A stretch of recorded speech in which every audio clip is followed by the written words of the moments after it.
So what I'm going to talk about is culture hacking. And culture hacking is the art and the science of creating healthy cultures where groups of human beings come together and they help elevate each other. And by helping to elevate each other, they do better in class, or they do better as a company, or they do better as a nonprofit or an organization. And there's a reason I'm obsessed by this. And the reason I'm obsessed by this is because life kind of put me in a place where I ended up indirectly leading a lot of different tribes, from the tribe at Mindvalley to Mindvalley University to our tribe at A-Fest, which is another group of like 400 incredible individuals who come together for this TED-like event. And I somehow ended up being put through the randomness of life as a community builder.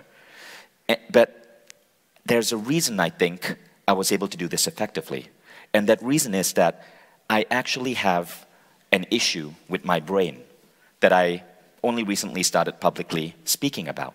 See, I have Asperger syndrome, which means that I am on the spectrum of autism. And what this means is that while many people here can relate to other human beings very easily because you can read body language, when you have Asperger's, one of the things is that you don't read body language. And so I grew up, and trying to have one-on-one communication with other human beings was really tough for me. So as a teenager, I never had any friends. My entire teenage life, I went out 5 times. And I never even dated because I couldn't understand dating, because dating is so based on eye signals and the fluttering of a woman's eyes, and I couldn't get any of that. So it was like a blank canvas. I was blind to it. So imagine if 70% of human communication is nonverbal and you can't pick up these nonverbal cues, you are very literal. Now, it did give me some advantages. I'm a computer programmer. I see the world in logic. I'm very direct. It's because with me, it's all about logic. It made me really good at pattern recognition, but really sucky at one-on-one relationships because I don't have the abilities that other people have. So I now go to a lab, I work with electrodes on my brain, they stimulate the areas of my brain, and they help activate those areas. But if you're a parent and you have a child who has Asperger's, you know what it's like. Growing up, I didn't look people in the eye because when you have this condition, you don't look at the eye. The eye is uncomfortable. You look at the mouth. And I remember recently someone asking someone from my team, you know, I don't think I can trust Vishen. Because when he talks to me, he never looks at me in the eye. There's something fishy about him. And the team member had to, without revealing my condition, explain that, you know, that different people have different neurological issues. We have neurological diversities, and we shouldn't be too quick to judge. But again, not being able to look people in the eye means that very often when I'm at an event like this, one of you will come up to me and go, Vishen, you didn't look me in the eye. And I felt that was really rude. And then I have to indirectly make an excuse. And it also means that when I'm in a group of people, a large group of people, I get intense social anxiety, right? So I always have someone from my team by my side. And it's nothing personal. When you have this condition, meeting large groups of people is tough. Growing up, I was labeled the shy kid. I was labeled the impolite kid because when relatives came to the house, it was so difficult of me to greet them. Simple things like hello, goodbye, thank you, I couldn't process. So it was very hard for me. When I got a gift, it was hard for me to say thank you because I couldn't, my mind is so logical, I couldn't pick up the fact that thank you was simply a human cultural statement to acknowledge the other person, unless you explain it to me, right? And so I didn't have the easiest childhood. I didn't have friends. I never dated till I was 22. And the flip side of that is that whatever that condition cost me, it also gave me an advantage. And that advantage is that while one-on-one communication is tough, when I look at big groups of people, I can see the code that you guys are operating in. My pattern recognition is off the hook. So I can see patterns in religion, in society, in culture that other people don't notice. I can watch a group of people and I can see what's going on. And then, using my brain, I can hack those patterns. Asperger's is often like being an idiot savant. You don't have abilities in certain areas, but you have really high IQ, really high cognitive ability in other areas. That for me is pattern recognition. So as a child, if you tested me on social stuff, I would fail. You tested me in IQ stuff, I would score at the gifted level. What I'm going to share with you here is some of the things that I created with this enhanced pattern recognition so that I could build a company like Mindvalley and I could be a tribe builder. And maybe, you know, sometimes the handicaps that God or the universe give us often give us an edge in another area. I wanted to confess my handicap so you know that I'm anything but brilliant in many ways. I'm not. I have my deficiencies, I have my flaws, I have my insecurities, I suck at certain things. But there's one thing I believe is a gift that I can share, and that's what I want to do today, if that's cool with you guys.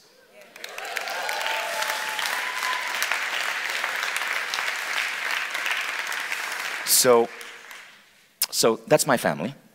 And over the years, as I've grown, it was only in my mid-30s that I started to through feedback from friends and people who cared about me, who would tell me, Vishen, you cannot say that at a dinner party. You got to start looking people at the eye, that I started picking up. So now I almost seem normal. But the gift that this gave me was the ability to build Mindvalley as a company and to build Mindvalley University and to create events like A-Fest and to create all of Mindvalley's beautiful culture. Now, why is culture important, right? No matter where you are, if you're starting a business, if you have anything that you want to build in the world today, we no longer live in a society where it's just you. Today, we need teams. The world is so complex. Anything you want to build, whether it's an app or a t-shirt company or the next big scientific innovation, you need people around you. And there's a science to get that people to link up to you, to have that shared vision, to collaborate with you, to create in a beautiful way where you are productive but also having fun. Now, one of the guys I managed to interview when I was developing these models. See, my next book is going to be called Code of the Extraordinary Team. The first one was Code of the Extraordinary Mind. What you're learning here are principles I'm developing for Code of the Extraordinary Team. It's coming out in 18 months. One of the guys I interviewed was this man, Richard Branson. And one day, when we were on Necker Island, and by the way, when you're hanging out with Richard, you're in togas, you're wearing leaves in your hair, your nipple is showing, you know. He's all about happiness and culture, right? And by the way, he also had his neurological issue. His was dyslexia. So parents, if you have a child who have one of these issues and the school has called you in and told you that your kid has Asperger's or dyslexia, relax. They might probably be on stage here someday. So I asked Branson, how is it that you could start 300 different companies with 300 different individuals and have an organization with 50,000 employees and live life so effortlessly? Always in a state of flow, always in a state of fun. And this is what he told me.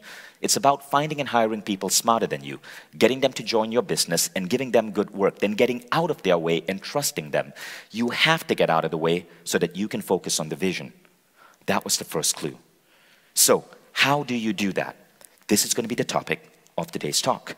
We're going to talk about how to attract and build teams of committed individuals to rally around a vision and make your business thrive. And I feel that this is one of the missing ingredients in many business school programs. When you are looking at a startup, we often look at the business model, we look at the pricing strategy, but often one of the most important things is the culture that that startup is going to create. Peter Drucker said, culture eats strategy for breakfast.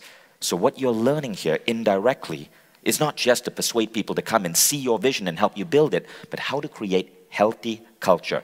And in the process, make your work more fun, keep people longer, grow your business, make people care, make your team happier, and make your customers love you. But there's a flip side to this. When you do this right, you also create extraordinary heroes. You create people in your company who become brilliant at what they do. They become greater versions of themselves. And they, if they share that mission, you just gained allies. You go from Superman to becoming the Justice League. You get what I'm saying? Now, why work? Why am I focusing on work in this presentation? It's because you guys know what Mindvalley wants to do for education. But work is one of those aspects of life that we as adults spend 70% of our waking hours on. But if you look at the data, work kinda sucks. According to Gallup, 87% of people around the world dislike their jobs. If you look at America, right, one of the wealthiest countries in the world, 54% of Americans, according to Gallup, dislike their job. Work makes us sicker. It makes us less happy. Yet work is what we spend the majority of our waking hours on. But what if we could flip that? What if work could be the new campus? Work could be a place where we form community. Work could be a place where we grow into the best individuals we can be. And what if, my latest obsession, if what is work can be designed so it actually increases human lifespan? See, our last AFES was on longevity. And in a study on longevity, they found that if you have these criteria, you live longer. Being religious or spiritual, having a life purpose, older and younger people living together, that's community, a healthy social network. Now, by the way, all of these boil down to one thing: community. See, being religious or spiritual, why it leads to longevity is not because you're reading the Bible every day. It's because religious or spiritual people go to church or they go to meditation retreats and they connect deeply with other people. When it comes to religion, we really connect deeply on it because it's such an ingrained part of our soul. Likewise, having a life purpose, older and younger people living together, a healthy social network, all of these can be engineered into a company. So what I'm trying to do is create a new model for building a company where when you work, you actually become healthier. You have a bigger social network. You have friends. You love what you do. You get out of bed excited about going to work. Because in the last couple of decades, loneliness has gone up. So Harvard Business Review just released a study. Loneliness is up 300%. And loneliness is as bad for your health as smoking 15 cigarettes a day. Let me repeat that. Loneliness is as bad for your health as smoking 15 cigarettes a day. Now let me ask you this, right? How many of you here are CEOs? Raise your hand. CEOs. That's a high percentage of CEOs. In America, 50% of CEOs state that they are lonely. I've been there too. 50% of CEOs. It seems that even in work, as you go closer to the top, the lonelier it gets. And loneliness is not just as bad for you as smoking 15 cigarettes a day, it's worse for you than obesity. So again, you can see that there is an important drive here. Whether it's for the manager or the CEO, we have to shift the way we design work so that we can not just do a better job and get a product or a service out, but so that we spend 70% of our waking hours being healthy, being communal, being fulfilled, and making this the best time of our life. Do you guys agree? So, for the sake of the people who are watching this on Facebook and may not know what Mindvalley is, you guys know, obviously, you came here to spend 30 days with us, so you really know what Mindvalley is. But for those of you watching on Facebook, I'm just going to give a quick explanation of Mindvalley, the company, so that you guys later understand the processes that we've put in place. So our goal is to touch 1 billion lives and change education globally. Our goal is to take transformational education and plug it into every major schooling system in the world, at least 100 countries, and every company in the Fortune 500. And the reason is, we want to create the biggest up-leveling in human consciousness humanity has ever seen, and do it in the next 20 years because humanity is at a tipping point.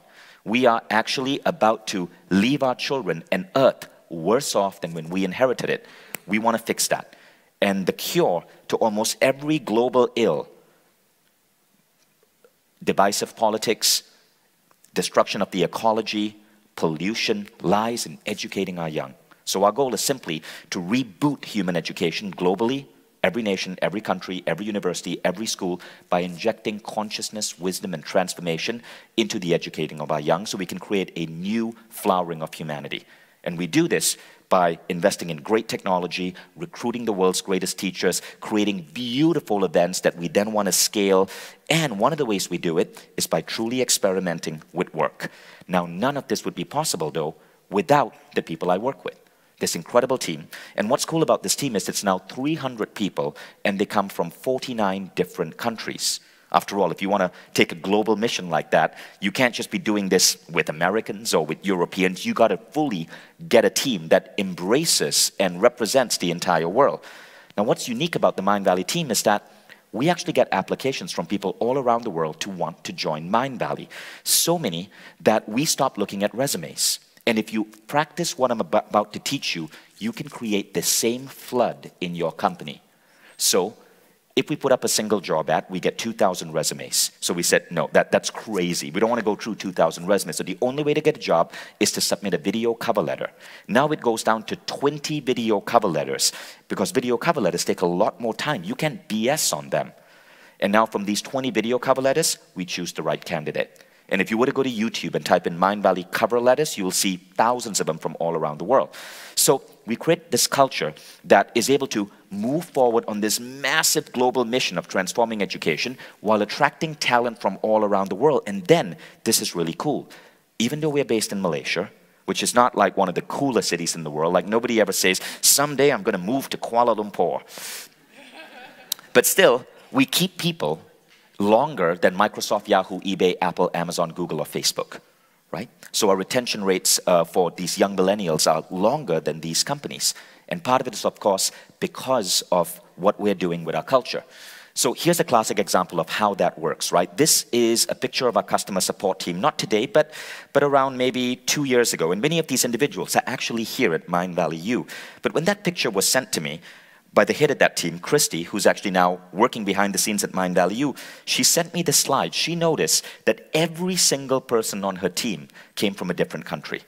And this was just automatic. It was just randomness. It wasn't planned. We weren't saying, oh, we got too many Americans today, let's hire a Canadian. It just happened so, right? But here's what's really cool. This same team got awarded Best Customer Support Team in Asia by Nice Reply out of 10,000 other teams. There's a power when you can attract great people from across the world and let that diversity like just magnify each other's potential. You create great functioning teams. So what I'm going to share today are 7 keys. And I'm going to go really fast. We're going to be spending around 2 hours and 20 minutes together. There's going to be a 10-minute break in between. So roughly 2 hours, 10 minutes of training. You're going to need a workbook because we're going to go into a workshop.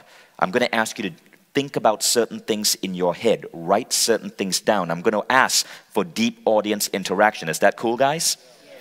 And these ideas are going to work for you whether you run a team, so you don't have to be a business owner, you could be a team manager, whether you run a community of some sort, whether you are a teacher in a school, you run a service company, you run a small business. It applies if you have a larger company, a small team, if you're solo and need to make your first hire, or if you're building any sort of tribe.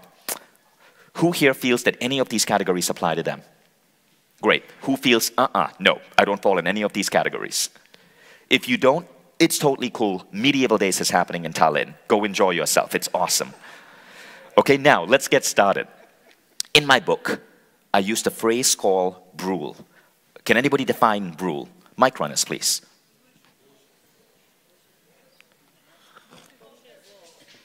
Can anybody go deeper?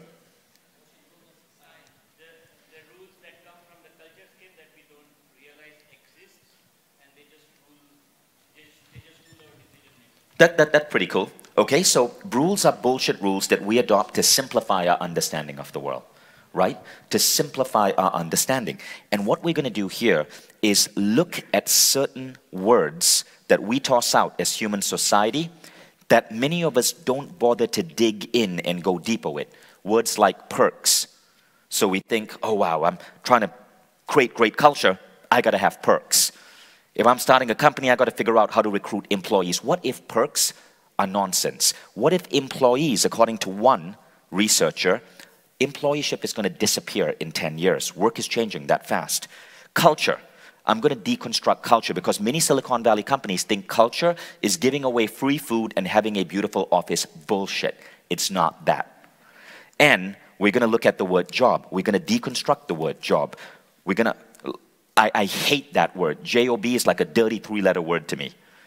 What if we could replace these with other concepts? I gave an example at the start of Mindvalley U, replacing the word job with ikigai, right? Ikigai is a Japanese concept rather than what is your job, what is your ikigai? And ikigai simply means doing work that you love, that you can be paid for, that you can be best in the world at, and that the world needs. Super simple, but so much more elegant than job, right? So we're going to look at these words, perks, jobs, employeeship, even the word office, completely deconstruct them. And you need to have an open mind. Because if you are stuck within these words, a lot of what I say will sound alien to you. It will sound impossible. But if you realize that these words, in the words of Steve Jobs, were made up by people no smarter than you because they didn't know better. Now, you're going to have a blank canvas to create new types of businesses for the world. Yes or yes? So, how I got started on this journey was when I graduated and I moved to Silicon Valley and I tried to start a company and I failed. I decided to basically get a job in sales. And I told you guys this story at the start of Mindvalley U. I took a class on meditation. I learned how to unlock these superpowers. So transformation became a big part of my life. And eventually, I became a meditation instructor. So now, it was 2003. And I was a meditation instructor in New York. And the company that I was running my classes with was simply called Mindvalley. That was it, Mindvalley. And that was me back in 2003. You can see I was just getting started out. I had a little bit more hair, but I could barely afford pants. I'm on a Toshiba laptop. Toshiba was like the hottest laptop back then. This was before the Apple revolution. But what is funny is that chair and that table that I'm sitting on, I salvaged from the street. New York, really friendly city. You don't need to buy furniture. Every time IKEA comes up with a new catalog, all your neighbors start tossing out their old IKEA shit. You just go out there and you pick it up. Now that table, so it wasn't like an era of abundance for me. In fact, funnily enough, that table on the IKEA catalog is actually called the LACK, the L-A-C-K. It's like IKEA named it, $14.95. IKEA named it because it knows that if you're using that table, you are lacking something in your life.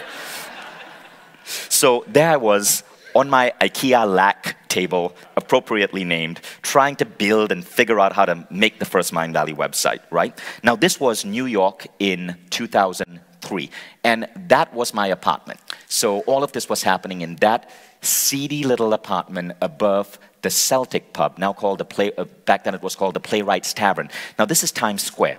If you go to Times Square today, Times Square is amazing. It's lit up. There's The Little Mermaid playing on Broadway, and then Disney's Lion King. Today, Times Square is run by Disney. Back then, Times Square was run by pimps and crack dealers.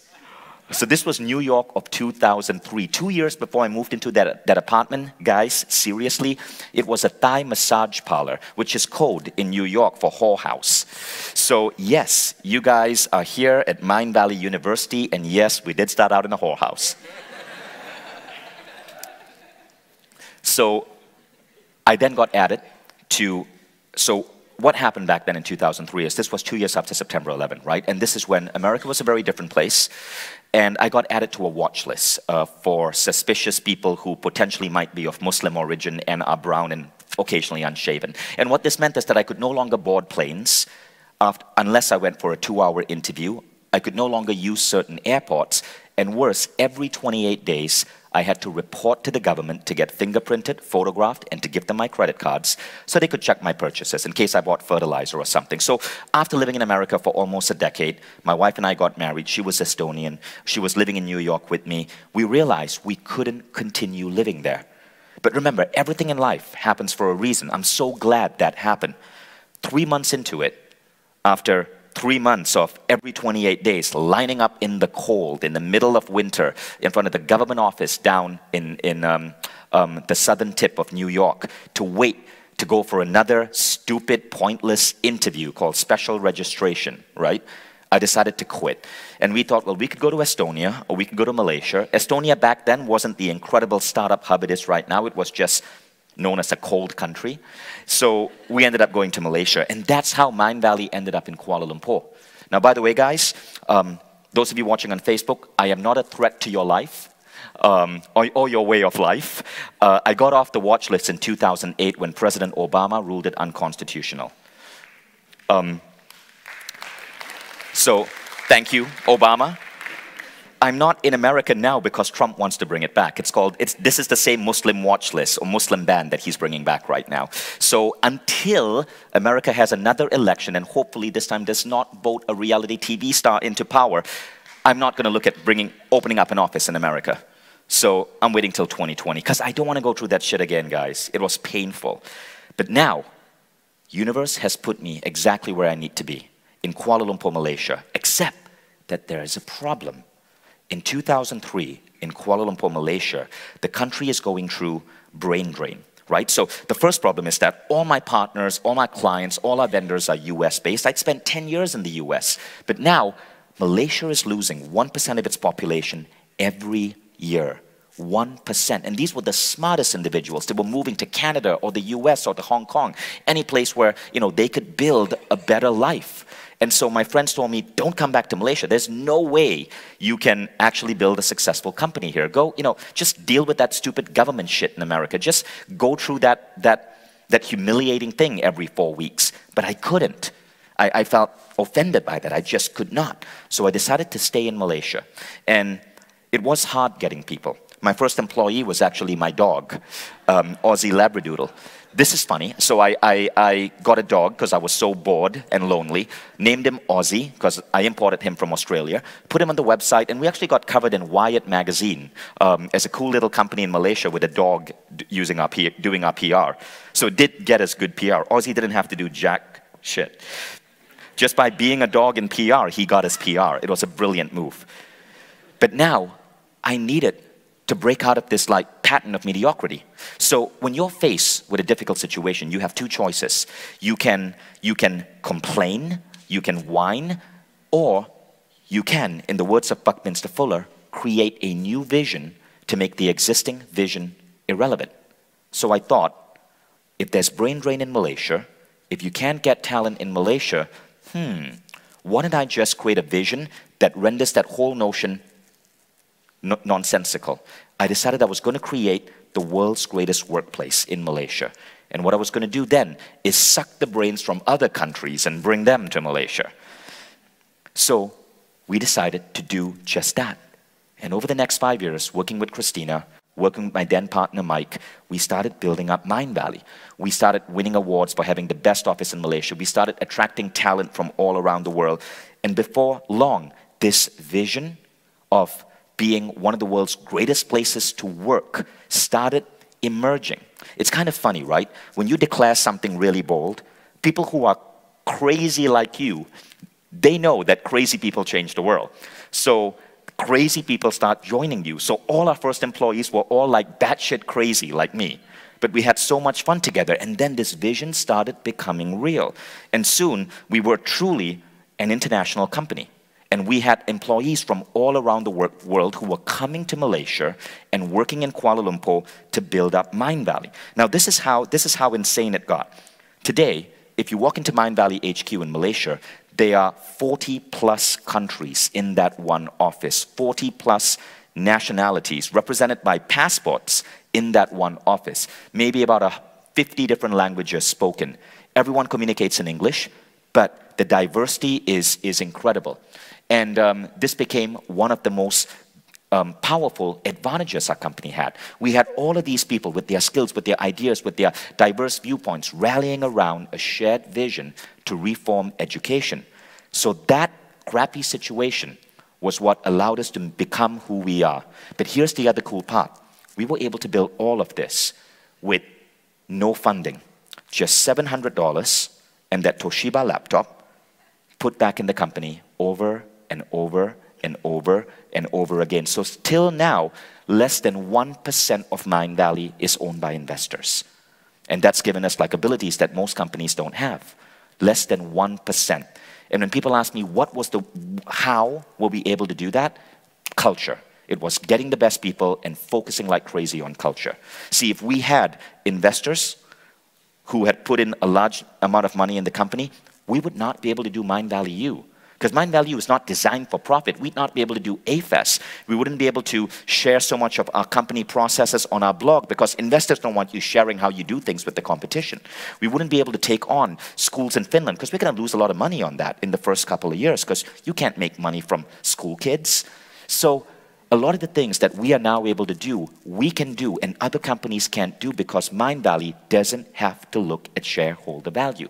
We don't have to look at paying back our investors. We just have to figure out the best damn way we can rally people together to change the world. But the superpower was culture. It doesn't happen fast. It took about a decade. But that superpower, culture, fueled it. Now, if any of you are wondering, this may not apply to me. So I want to share with you a couple of myths on workplace design that I think hold people back from taking this route, from focusing truly on culture. So if you look at Mindvalley today, like just our team photos look like they're magazine ads, right? Everyone is amazing, everyone looks great. You look at that is our team photo from 2005. You can see we are literally trying to look smarter than we are by posing with all of the online digital courses we bought on marketing. Now, that is the About Us page of Mindvalley. That's just a snapshot of our About Us page showing Mindvalley teams and offices around the world. That was our About Us page back then. But remember, our About Us page, 2005, was me and a dog.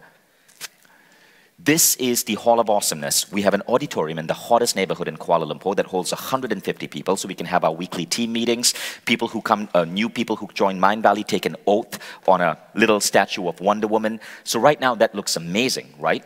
But this was our auditorium 10 years ago. You can see we used a whiteboard as our screen projector, and the plant behind me has precisely 9 leaves. We couldn't afford leaves, folks. Leaves were expensive back then. This is one of our offices. It's just one of the meeting rooms in Mindvalley HQ today. You can see it's freaking beautifully designed. That was our meeting room back in 2005. That poor girl, you can see how sad she looks because she doesn't have a desk. She's using a chair to support her laptop. We didn't even have nails to hang the posters on the wall, I think. They're just lying on these desks. That's the Christmas card we sent our authors and our partners. This must have been like 4 or 5 years ago. You can see Jason Campbell there dressed as Santa Claus. But this is the Christmas card I sent out in 2003. My cat has still not forgiven me for that. No team, I had to show I had support, had a cat and a dog. That's the pantry where people cook food. This is that pantry that Luke was talking about, where he has all of these amazing conversations with people. But back in 2005, our pantry was that table filled with the best Nestle 3-in-1 coffee money could buy.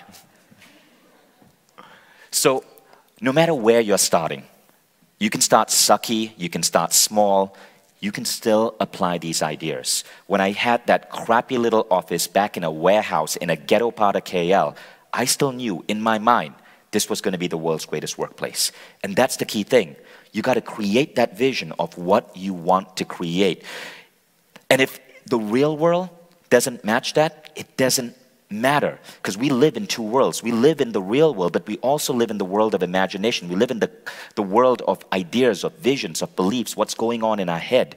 And that vision was real inside here before it was manifest real in the real world. And whatever ideas you get here, whatever new thoughts or visions for how you want to build your workplace, my request to you is make it real inside.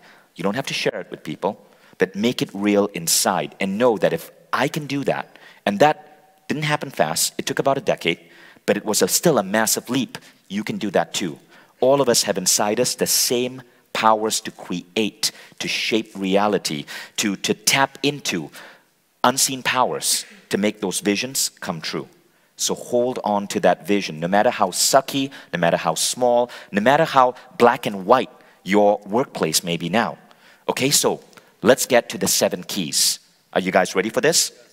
Step 1 is creating attraction. Now, this is where we're going to go into workshop mode. So I want you to have your pen and your papers ready. So the first step is know that job ads are stupid. Job ads are written because of this rule that people need a 9 to 5, right? Job ads target ordinary people who are stuck in an ordinary way of life. So this is a typical job ad that I pulled up from Craigslist. Salon manager, part-time, Los Angeles, San Francisco Valley, growing company looking for part-time salon manager to help in a unique upscale, availability to work flexible day schedules, Monday through Friday. Please visit our website, Salon Republic, for additional information about our company. Now, if you go to the website, it's just the job ad. Don't do that. I want to show you a new way of writing your job ad, okay? So, typical job ads suck because people, in the words of Simon Sinek, don't buy what you do, they buy why you do it. People don't buy what you do, they buy why you do it. In the world, if you simply advertise your job, you become vanilla. You become plain. But if you talk about why you do what you do, if you appeal to the why, you somehow arouse something in people. People now start paying more attention. For whatever reason, human beings are hardwired to connect not based on the what, but on the why. When somebody knows why you designed the company to do what you do, why you're writing the book you're writing, why you are building that service or that product or that app you're building, you connect with them in a different way. So this is what I want to suggest your job website should look like. Firstly, you can check this out in your time if you go to careers.mindvalley.com, but I'm going to deconstruct it for you. So firstly, notice when you come to the website, the first thing we talk about is the why. And it says, shape the future of humanity by working on the future of education. Shape the future of humanity by working on the future of education. Now the next thing is, we say, interested in a job? Let's go through a couple of steps. Step one, does our mission excite you? And then we explain why. Education, according to Mandela, is the most powerful weapon in which you can use to change the world. If the mission doesn't excite them, we ask them to bail. We only want to work with people who care about reforming education. So, you want to understand what is your why. And in a moment, we're going to do an exercise to help you identify your why. Now, the second technique is that after you state your why, you state your manifesto. And your manifesto is what you, as the business owner or the manager, believe should be different about work. So, way back in 2005, this is what our website looked like, and we had a manifesto. And this is really how we started attracting the first people. I wrote this manifesto when it was just me and my dog, Ozzy, right? And it said, 10 reasons to join Mindvalley, freedom, great people. I didn't mention that the only other great person there was a dog, right? Ozzy was people. I didn't want to hurt his feelings, so it was technically true. Freedom, great people, culture and perks, training and education. We wrote a manifesto. Now, this manifesto may seem regular today, but back then in 2005, this was revolutionary. It was different, and so we started getting people applying. Today, we have a different manifesto, and you can see this again if you go to our career website, careers.mindvalley.com. For example, the first item in our manifesto says, we are not an American company, nor a Malaysian company, but an Earth company.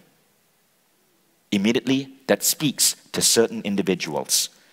We talk about how we innovate rapidly to stay on the leading edge of exponential change. Developers, programmers, they want to hear that. They don't want to work on like boring maintenance work. They want to innovate. We talk about why we believe happiness is the single most powerful tool for productivity. And then we have a picture of our team at a fancy dress party. Certain type of people that value happiness in the workplace, those are the people we want. Because as you'll see later, people with high levels of positive energy actually improve workspace productivity. We talk about we stand up for what we believe in. And we have a sample ad that we released to encourage people to stand up for refugees, right? We actually created advertising to support these values. We stand up for what we believe in. So, by designing this manifesto, we're immediately speaking to the exact type of persona we want in the company. And remember, we started this back when we looked like that. Because we knew no one was going to join us because of a fancy office, but we still got people to join us. Our first applicant came from Atlanta, Georgia. Second came from Singapore. The third came from Finland. All of these people traveled halfway around the world to join and work from that office because the manifesto spoke to them. So again, it's not about your office space. It's not about the sexiness of your product. It's about what's inside you. And this is what I want you to understand. You see, there's an underlying reason people take jobs. And we often underestimate that. I've interviewed maybe 3,000, 4,000 people, and I notice that what people are really looking for in a job is not a salary check. It's not a 9 to 5. Especially millennials, these in order are the 4 things they're looking for. They want to grow. They want to be happy. To wake up every day, know that they're going to be stepping into a workplace where they have friendships. They want to have meaning in their lives. They want to know that their lives matter for something. And the 4th thing is they want abundance. They want to know that they'll be able to afford the things that they want. And I found that in that order, those were the people who I was attracting. And so every time I interview someone, and you can adopt the same methodology, I take out this image on my iPad and I tell them, I'm going to give you 10 coins. Now I want you to do this exercise with me in your head. You have 10 coins. Think carefully. Where would you place these 10 coins in terms of happiness, abundance, growth, and meaning? Now some people might put 3 on happiness, some might put all 10 on meaning, but usually people scatter them out. Where would you put yours? And I want to ask for a volunteer. Just raise your hand if you've thought of this and are willing to share. Mic runners, go ahead. I would put it all on happiness. How many would you put on happiness out of the 10? All of them. Okay. Okay, so that's unusual. Well, in my life path, my deprivation is of happiness. And so I know that I grow when I'm happy because in my life path, I've noticed that my happiest areas were when I was fully abundant, when I had the meaning, and when I was growing. Okay, well, let me go further and tell you how different companies engineer this, and then maybe it'll become more apparent. People who value happiness most will be attracted to companies like Google, like Facebook, with their beautiful office, with their incredible perks. Facebook has a massive campus for its employees. Everyone is kind of like young and millennial, and you get free food, and you have like an arcade where you can go play games. That's happiness. Abundance are people who might, you can go ahead and sit down. Abundance are people who might decide that they want to spend 10 to 12 years of their life working as a stockbroker. 100-hour weeks, right? They don't care about getting married. They don't want to have kids. They just want to plow through those 100-hour weeks for 10 years, make a shit ton of money, and then in their 40s go and do something they really enjoy. And that's cool too. It's a choice. Now, growth is someone who might take a job as an apprentice. Low money, but they get to learn from a master. I took a lot of my early jobs as an apprentice to guys who were masters at a craft I wanted to learn for like a base salary. Meaning means you might work for, say, the United Nations. My wife worked for the UNHCR to support refugees. Horrible job because you are seeing misery every single day. But she did it because it was meaningful. So again, all of us, we have these combinations. Let's try another one. Someone raise your hand, okay, with it. Wait for the mic, please, with it. So mic runners, why don't you actually stay in the front? It'll be easier. Let's have 2, because the room is pretty big. So I'll go from growth and then clockwise. So 4, 3, 2, 1. Okay, so you'd put 4 on growth, 3 on happiness, 2 on abundance, 1 on meaning. Actually, no, sorry. 2 on meaning, 1 on abundance. Okay, so let's try to understand with its mentality. Let's pretend we're interviewing with it. With it, tell us, why would you divide it this way? Okay, so I am 21 right now, right? I have a lot of years to... So with it, hold the mic to your mouth. I know you're using your hands. No, I'm pretty loud, so I didn't want to bring it very close. Yeah, so growth for me is right now the biggest thing in my life. Because, at 21, I am inexperienced. Right. And, getting depth of things and growing is the biggest thing. Why? No, I said right. Yeah. Then, second comes happiness because, if I am growing, I should be happy with that growth. If I'm not, then I'm growing in the wrong field. Abundance, I think the lifestyle that I want to live right now is not of abundance. At this age, if I'm living of abundance, then what am I going to look up to? And I think when I'm learning and going in depth, meaning will come along. Right. Yeah. So what With It is saying, because With It's 21, is very, very, very typical of people under 35. They tend to value the right side, happiness and growth. When you're speaking to people over 40, they tend to value the left side, abundance and meaning. Right? So it doesn't matter, but what you'll find is that your company will have its own DNA. In our company, the biggest edge we provide is actually growth, because we're a personal growth company. Happiness is also cool. Abundance is maybe not that high, because we are based in Kuala Lumpur, right? You can earn a lot more working in Norway or New York. And meaning, very, very, very high. So if there's someone who comes to Mindvalley and they don't give a damn about education, but what they really want to do is be super wealthy and work 100-hour weeks and save up, we're not the right company. And we openly will say that to a candidate. So you are identifying your company DNA on this matrix and using it to help you find the right candidate. So the tip is, Use this when you interview, because when these DNAs match, it almost becomes like a glove fitting a hand, and you're more likely to find the right people who will stay with you. Okay, so this is a really, really important protocol. So the manifesto technique, really easy. We went through that. And we're going to go to step 2. But before we go to step 2, what I want to reiterate to you guys is that you can start advertising your meaning. You can start writing your manifesto, even if your workplace looks like that. And now, I want to do an exercise with someone. I want a volunteer to come up on stage, and I'm going to work with you to help take what your company does and give it meaning. Can I have a volunteer, please? You right there, you put up your hand. Come up on stage. And go ahead and grab that mic. Please give him a round of applause. So tell us your name. My name is Shil. Your name is? Shil. Shil. And where are you from, Shil? From Switzerland. From Switzerland? Shil, so tell us, what is it, face the audience, and Shil, tell us, what is it that your company does? So my company connects participants to clinical trials and clinical studies, and we're based in Switzerland, and we have a platform where we connect them.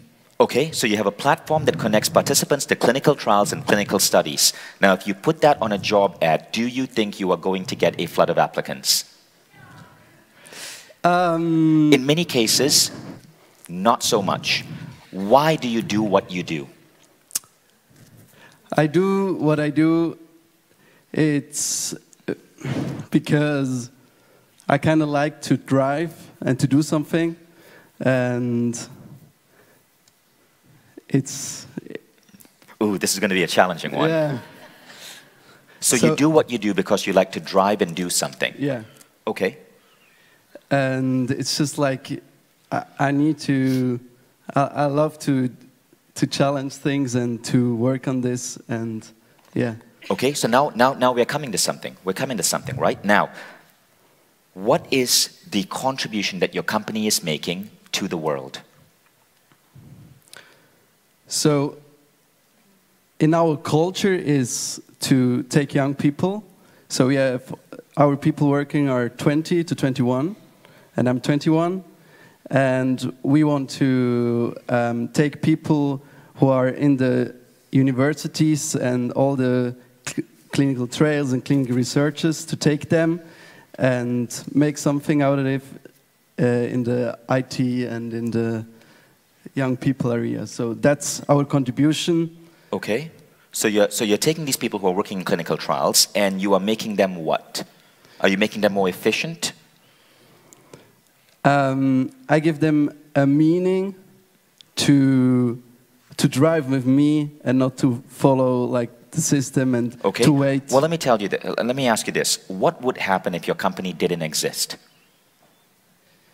What would it be like if your company didn't exist? Well, firstly, now before you ask yourself that question, magnify your company. Ask yourself, what will Switzerland look like if my company was 1,000 times bigger? Or what will Europe look like if my company was 1,000 times bigger? Give me an idea. How would the world be better off if your company was 1,000 times bigger? So there were definitely more consciousness and more fun. In what? In people's head. Mm-hmm. So why? Why through clinical trials? That's a hard question. So I want all of you to ask this question with me, okay? And you're going to do this in your head with me, okay? Now, not saying it's going to be easy, but we're going to do our best. Let's look at Mindvalley. First, I take where we are right now, and I magnify it 1,000 times, okay? And if it was magnified 1,000 times, what this means is that we would have 300 million people globally studying transformation and learning how to be healthier, how to be wiser, how to bring mindfulness into their lives. We will likely be in massive companies across Europe, in schooling systems across the world, teaching young children practices of mindfulness, of self-esteem, teaching adults conscious parenting, 300 million people living their best lives. So I've magnified it. Now I make that disappear. If we didn't exist, life is as it is. Human beings are stressed out. Kids are learning the same crap they're learning right now. Companies are continuing to operate like factory. 87% of people around the world are continuing to hate their jobs. Now, you make that comparison. So why you do what you do is the difference between you not existing and you existing times 1,000%, times 1,000x, right? So now I can say that why we exist is to enlighten hundreds of millions of people and create a new consciousness on earth. Okay? Now, what will the world look like if your company was 1,000x bigger? And you guys do this in your head with your business or service too.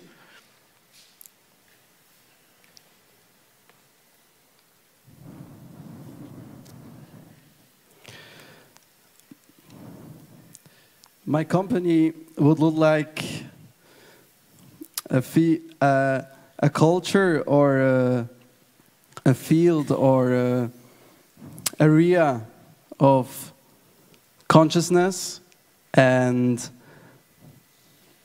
where people can be who they are, who they truly are, and can contribute to the company, and the company contribute to the world.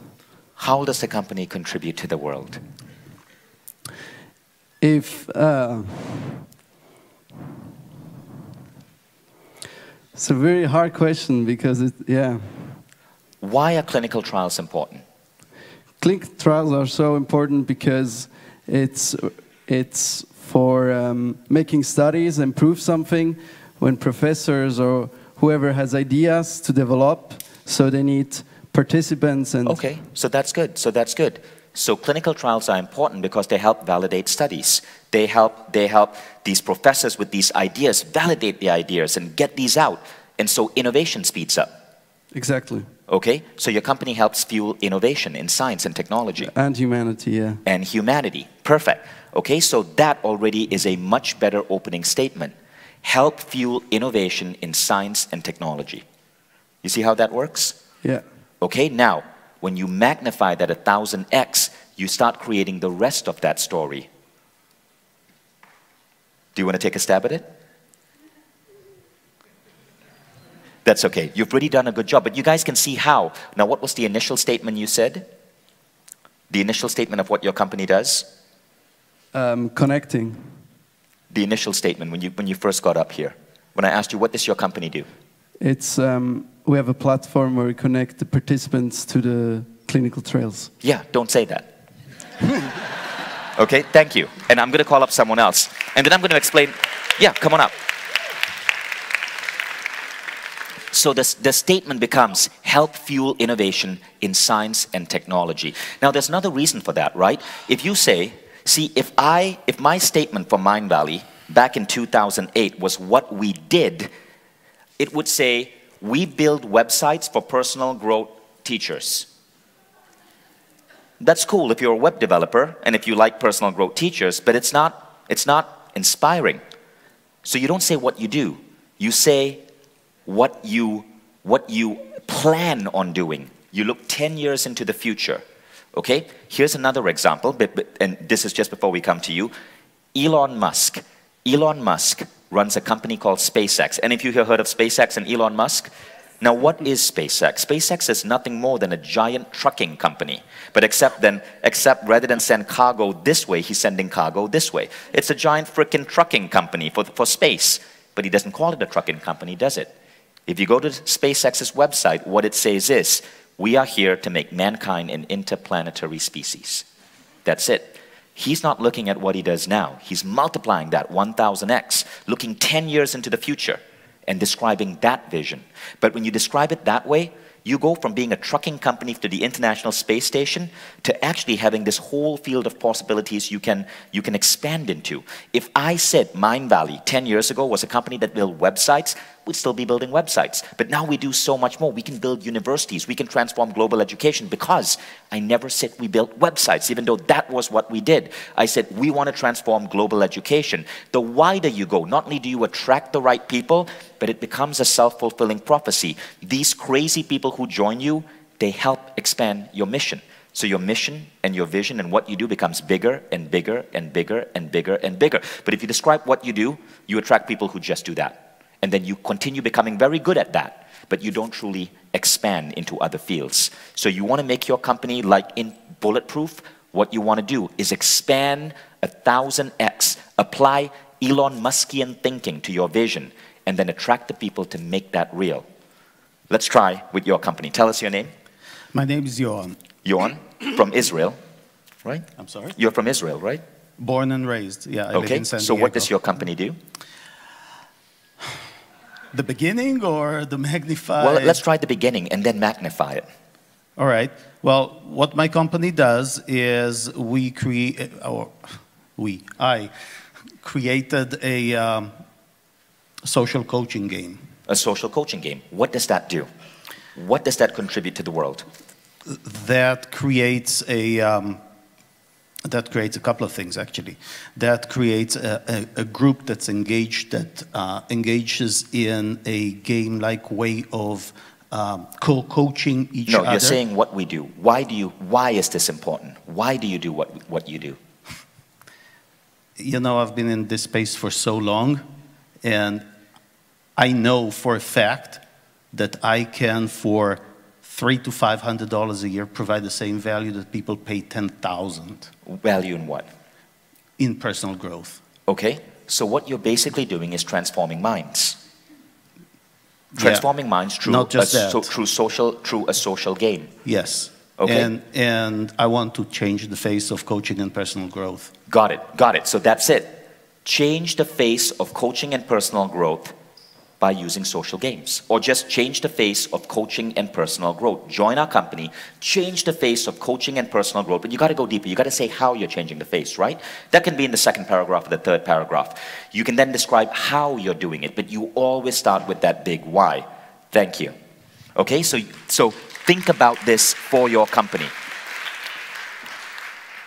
So now let's go on to step 2. So that's step 1. Step 1 is describe your mission. Now step 2 is really interesting. Find the right fit. Once you have the right mission, the next step is to get the right people to join that mission. So there's this famous story about Zig Ziglar, and Zig Ziglar is a brilliant management consultant, and Zig once went to a company. He assembled all the managers together, and he said, guys, I want you to tell me all the qualities of your best people. So he pushed them for 3 hours, and they started tossing out all of the qualities of their best people, and he started writing it on a board. Let's try this exercise right now. I want you guys to shout out the qualities of the best people on your team.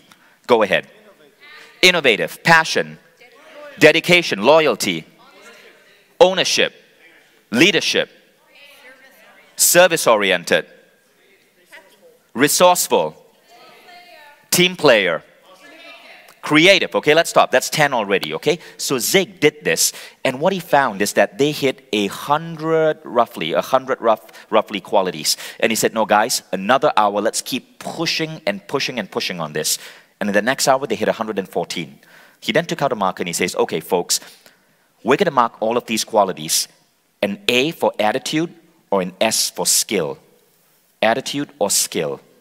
So he started putting an A or an S next to every quality. Now what they found is that 107 out of 114 were attitudes, and 7 out of 114 were skills. Skills meaning good programmer. Skills meaning great graphic designer. Now isn't that interesting? In the qualities that you guys yelled out, I checked 10 out of 10, resourceful, hardworking, innovative, team player. 10 out of 10 were not skills, they were attitudes. Do you guys see the difference? Yet, when we hire people on a job ad, what do we say? What do we ask for? We specify the skills. We look at people based on their skills. This is one of the biggest mistakes that entrepreneurs make.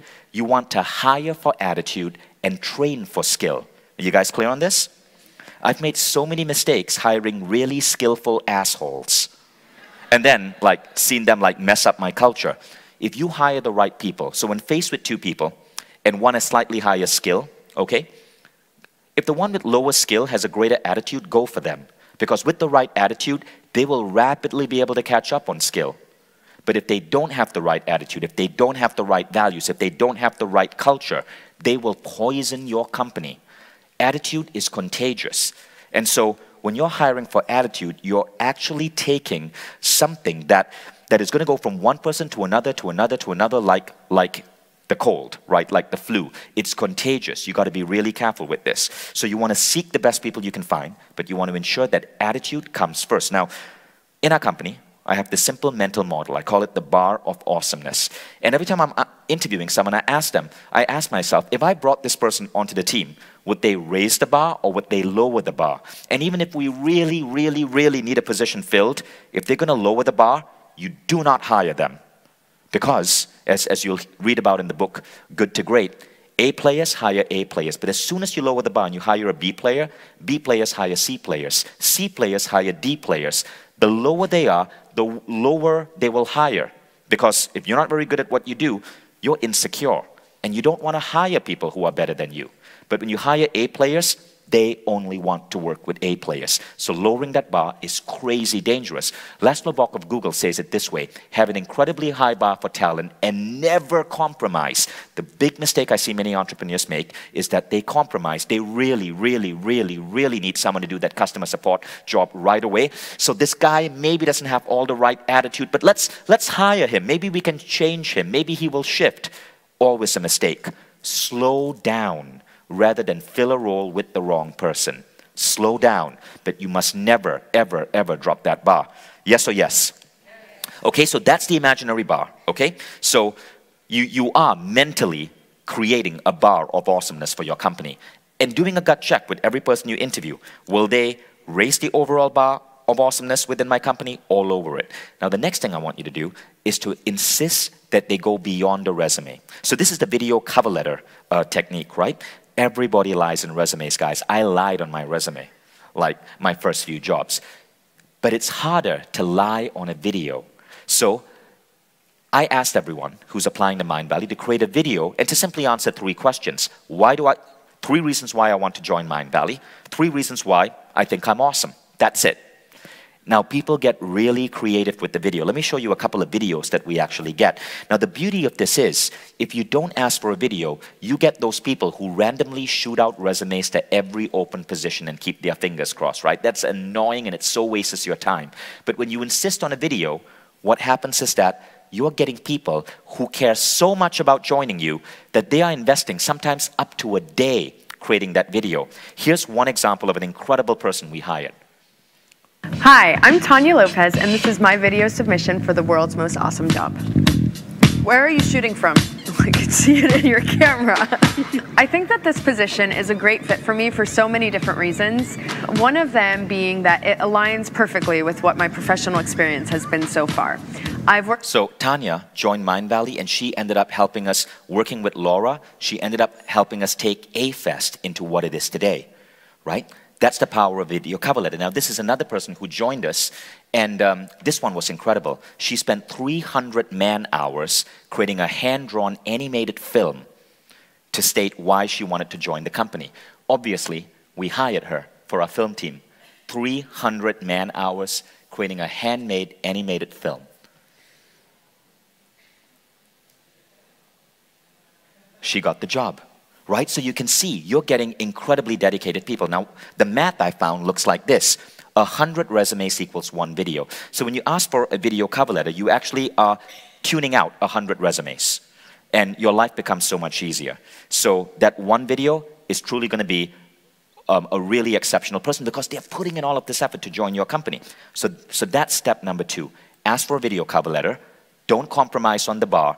And hire for attitude. Video cover letters, the great thing about them is you can really sense someone's attitude in that cover letter. Now we go to step 3. Now step 3 is really interesting. It's called establishing a common code. So in your company, it's very important that you have a code or a series of values that kind of bring the team together. And the values should be so obvious, so clear that everybody knows them by heart. So the values at Mindvalley are very obvious everywhere you look. The first value is unity. And unity simply means appreciating our culture, but seeing ourselves as part of a larger planet, a larger earth, which is why you notice the attention we pay to 4th of July, to Canada Day, to cultures all across this room. Every time I meet someone, I'm like, where are you from? It's not because I'm trying to isolate you in your culture. It's because I'm truly interested, because I love traveling around the world and meeting culture. Unity. Now, the second value is also very easy to see. Transformation. We're obsessed with personal growth. Everyone is growing themselves on a regular basis. People come to Mindvalley, and in their first year, on average, men lose 5 kilograms just because of healthy eating, because of WildFit, because of 10X, right? We're one of those companies where you come, and after 1 year, you look better, you're dressing better, you're healthier, your cognitive functioning has gone up, because everyone is talking about bulletproof coffee or WildFit or Ben Greenfield's longevity tips.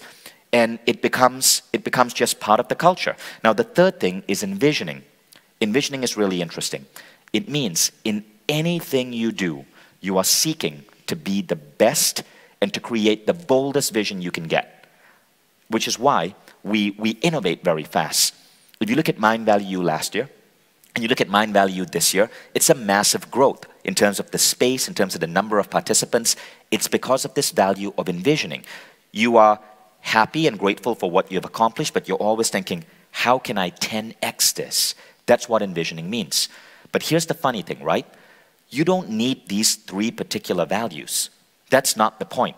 The point simply is, find a set of values. Anywhere from 3 to 7 is a magic number. Now, when we really started digging into these values, we identified around maybe 12, but these 3 were the strongest. So we decided to just limit it to 3 for now. And here's what you do with the values. You advertise them everywhere. We created like the superhero artwork, transformation, envisioning. We created this giant sign in our office that says unity. And it's just there high on a wall, like lit up completely when people come for our weekly meetings. The values are everywhere. Now, why the values are important is that the values speed up decision making.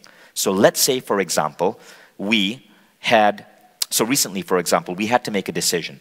And that decision was that, do we want to give our employees 2 days off so that they could go deep into a retreat called Lifebook, that many of you guys have heard of, to help them set their goals for their life. Now, it's not cheap, because we're giving everyone in the company literally 2 extra days off and paying for them to go to a mountain retreat, to spend a Thursday, a Friday, then a Saturday and Sunday on their own, going into their Lifebook. But the decision becomes automatic and easy because it leads to transformation, and transformation is one of the values, right? Another example was we had a customer who was really upset with a product, but the return date had elapsed. Do we give the customer a refund? Because that might, encourage more customers to get a refund. We're like, yeah, sure, why not? Because of the value of unity. Unity means you try to see things through another person's eyes. You try to respect a different point of view. We want our customers to be happy because our customers are like a family. Unity. So we give the refund. So values help you speed up decision making. But the cool thing about values is this. When you have these values, and you establish and reaffirm these values over and over and over again, you are basically giving people what religion and church give them. You're giving people a sense of identity. And that identity means they become a deeper part of your company, a deeper part of your mission. They will stay with you longer. So it's really interesting. But human beings, we evolved as such where we need identity. We need to feel part of a tribe. We need to feel part of a larger thing. This is how religions evolves. And religions have their own value system. They have the number of times you pray. They have the fasting month. They have the savior. But when you create these values in a company, you're giving people the same good things that religion give people, which is a sense of belonging to a shared tribe. And to many individuals, it makes them feel more unified. It makes them feel no longer alone because there are people around them who share these common values. Now, you want to have good values, of course, right? You want to have positive values, not negative values. They are values that might be counter to cosmocentrism. But as long as you're having good values, you are actually helping elevate people and you are unifying people because tribes have shared values. Does that make sense to you guys? Now the question is, how do you find your values? So this is the interesting bit. You find your values by looking at your life and identifying your past pain. Your values often come from your past pain that you want no one else to suffer. My value of unity came because I was on a fucking watch list and had to leave the country I loved after living there for 9 years. That's where unity comes from. That's why Mindvalley, when Trump launched the Muslim watch list, we released a whole ton of videos to encourage people to stand up against that, even though we lost some of our customers. You don't mess with our value for unity. It's why we want to help.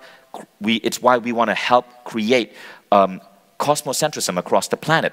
And unity is in every program we do. Every author we bring on Mindvalley right now, we look at the author's work, we look at the author's writing, and we ensure that they have that drive for unity, unity with the planet, unity with the ecology, unity with nations all around the world, right? We are anti-nationalism.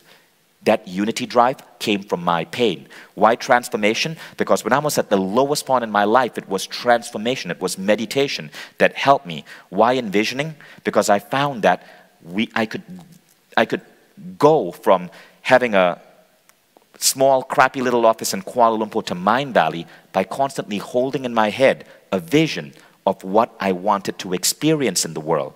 And I wanted to gift that concept of envisioning to everyone who works at Mindvalley.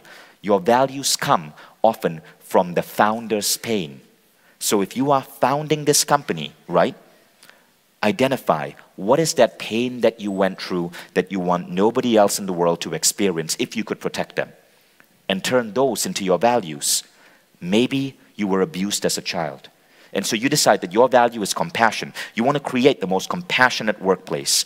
Maybe at one point, you really wanted to do something you loved, something artistic, something creative, but you were held back by a teacher, by a principal, and you couldn't do that thing that you love. Maybe your value now becomes work that you love, and you ensure that everybody in the company is assigned a task or a job that they truly love. So it doesn't matter what your values are. There is no magic about unity. There's no magic about transformational envisioning. All that matters is the agreement on the value. Start somewhere. See, it's not the value itself, it's what the value does. And what the value does is, it speeds up decision making, and it helps create a tribe of people with shared beliefs. So, what we're going to do at this point is, because we've gone into an hour, is you're going to get a break. Okay? And before I give you the break, I'm just going to summarize the first 3 points of the 7. Create attraction by job ads that appeal to the heart. Find the right fit, hire for attitude, and seek the best. And third, establish a code, define your values, and live by them. Now, we will come back in around 8 minutes, so you have time to use the restroom, get some coffee. But if you want to sit on your chair and you don't need to go out there, try identifying at least one of your values if you haven't done it. Go back. What hurt you so bad that you want to save other people from it? Thanks, guys. I'll see you in 8 minutes. Everyone, welcome back. So, let's have a seat and let's continue. So in the last part of this presentation, what we spoke about is the first 3 steps to creating a truly incredible company culture. And it was create attraction, find the right fit, establish the code. Now, the fun part, we go on to phase 2, the next phase. And this is moving from attracting the right people to actually making that culture work, making that culture connect, to gel, making it cohesive, really structuring that culture into something that becomes a formidable, like, superpower for your organization. And here we come to step 4. Now, the beautiful part about this is I already gave you the roadmap. Earlier when I showed you that image of the iPad and I spoke about happiness, growth, meaning, and abundance, these are the remaining 4 elements. Because you see, if this is what people are looking for anyway, give it to them. So the first big thing you want to do is focus on happiness. But I want you to understand that there are some nuances here. I used to call it happiness, but then I realized that I was wrong. It's actually not happiness. It's a subtle difference, and that is, it really is about positive optimism. So let me explain the difference, right? You want to create a culture where positive optimism is a trait that all your people have. So to understand the difference between happiness and positive optimism, you got to understand this nuance. Happiness is what you call a state change. So you could be generally happy, but then you could have a death in the family. Or you could just wake up one day and, you know, all of us go through these occasional brain chemical imbalances. I get that too. And you just feel like today is one of those dark gray days. And that's cool. There's nothing wrong with that. It is ridiculous to assume that everybody has to be happy all the time. We all have stuff going on in our brain. We all go through those dark days. But the difference is that it's a state change. You can be happy, you can be sad. You can be happy, you can be sad. You can smoke a joint, you're happy. Next day, recovery, you're sad. It doesn't matter. It's a state change. Now, positive optimism, though, is a stage evolution. Now, what stage evolution is, positive optimism is where you as an individual transform to realize that life is ultimately good. And that when something goes wrong, often there's a lesson or there's something you're going to learn from there. Or when something goes wrong, it's just, you know, it's a state change and things are going to shift. You don't dwell into that sadness and turn it into depression. You know that things are going to get better or that there is a meaning or lesson here. So a state change means that you go in, you go out. You go in, you go out. That's happiness. Positive optimism is a stage evolution. You've evolved to a new stage in your life where you know that there's meaning in what happens, that there might be meaning in what happens. Sorry, there might be a lesson in what happens, and that life is ultimately beautiful, life loves you, and that the universe has your back. That is the difference. So it is not the rejection of sadness, but the thought, even during sadness, that the future will be okay. That's a quote actually from my wife, Christina. She was talking about positive optimism at AFES. And Christina spoke about the movie, it was a Pixar movie, Inside Out. Do you guys remember the lesson in that movie? I thought it was such a beautiful lesson. In that movie, initially you think that the villain is sadness. Sadness is what's screwing up this girl's life. But later you understand that really, sadness isn't the villain. Sadness was a key part of human emotion to help you heal, to help you recover, to help you process things that happen. So watch Inside Out if you haven't already. That movie has a massive transformational effect on people. Brilliant, brilliant work by Disney Pixar. Now, when you can get into a state of positive optimism or happiness, and remember, you don't have to be there all the time, but when you can generate it, you do unlock better abilities to perform. So Sean Aker wrote a brilliant book called The Happiness Advantage, and what he says in that book is, it turns out our brains are literally hardwired to perform at their best, not when they are negative or even neutral, but when they are positive. And he gives science study after science study after science study. For example, optimistic salespeople outsell pessimists by 55%. Students primed to be happy outperform their neutral peers. Doctors make accurate diagnoses 19% more often when they are primed to be happy. And you know how these Harvard scientists prime these doctors to be happy? Before sending the doctor to see a patient, they simply gave the doctor a lollipop. That's it. They flipped it. They gave the doctor a lollipop. The doctor's like, what is this? He unwrapped the wrapper, sucked on it, and their brains were now making 19% better diagnoses. It shows that even something as tiny as a weird little lollipop can change the way you perform. So what truly makes us happy, right? There was another study by Harvard, by Ed Diener, and he found that the one thing that truly makes us happy is the strength of our social connections. 0.7 correlation to happiness. So what you want to do is to create social connections. That is the statement from the study. Social support was a far greater predictor of happiness than any other factor. Martin Seligman and Ed Diener. It was called the Very Happy People Study. Nothing makes us happier than social support. This means having people around you who care about you, having community, having joint families, having healthy relationships, having co-workers that you can call your friends. So social support creates happiness. Happiness is that rocket fuel to productivity and to hitting your goals. That is how the math works. So how do you do this? How do you engineer happiness in a company? See, for the longest time, we thought that happiness was just fluff, but it isn't. It turns out that when you can engineer happiness into a company, these companies perform better. So one of the things that we do at Mindvalley is we really ensure that our people have a great social life. Tons of parties, opportunities to attend AFES or Mindvalley U. We do something called a team retreat, and we invest a lot of money into this, almost $250,000. We fly our entire team to a beachside location where they can bond, where they can connect. Sometimes we might rent out 80% of an entire airplane. Check out that photo, right? The people in that picture who are not smiling are the ones who don't work for us. And then we take this happiness and we deliver it to our clients. Our biggest clients, by the way, are actually our teachers. We know if we make our teachers happy, they make the students happy. So these are our teachers. You'll recognize Lisa Nichols, you'll recognize Emily Fletcher, Dr. Mark Hyman, Dave Asprey. And look, they're all dressed in togas. This is a giant toga party for our biggest clients.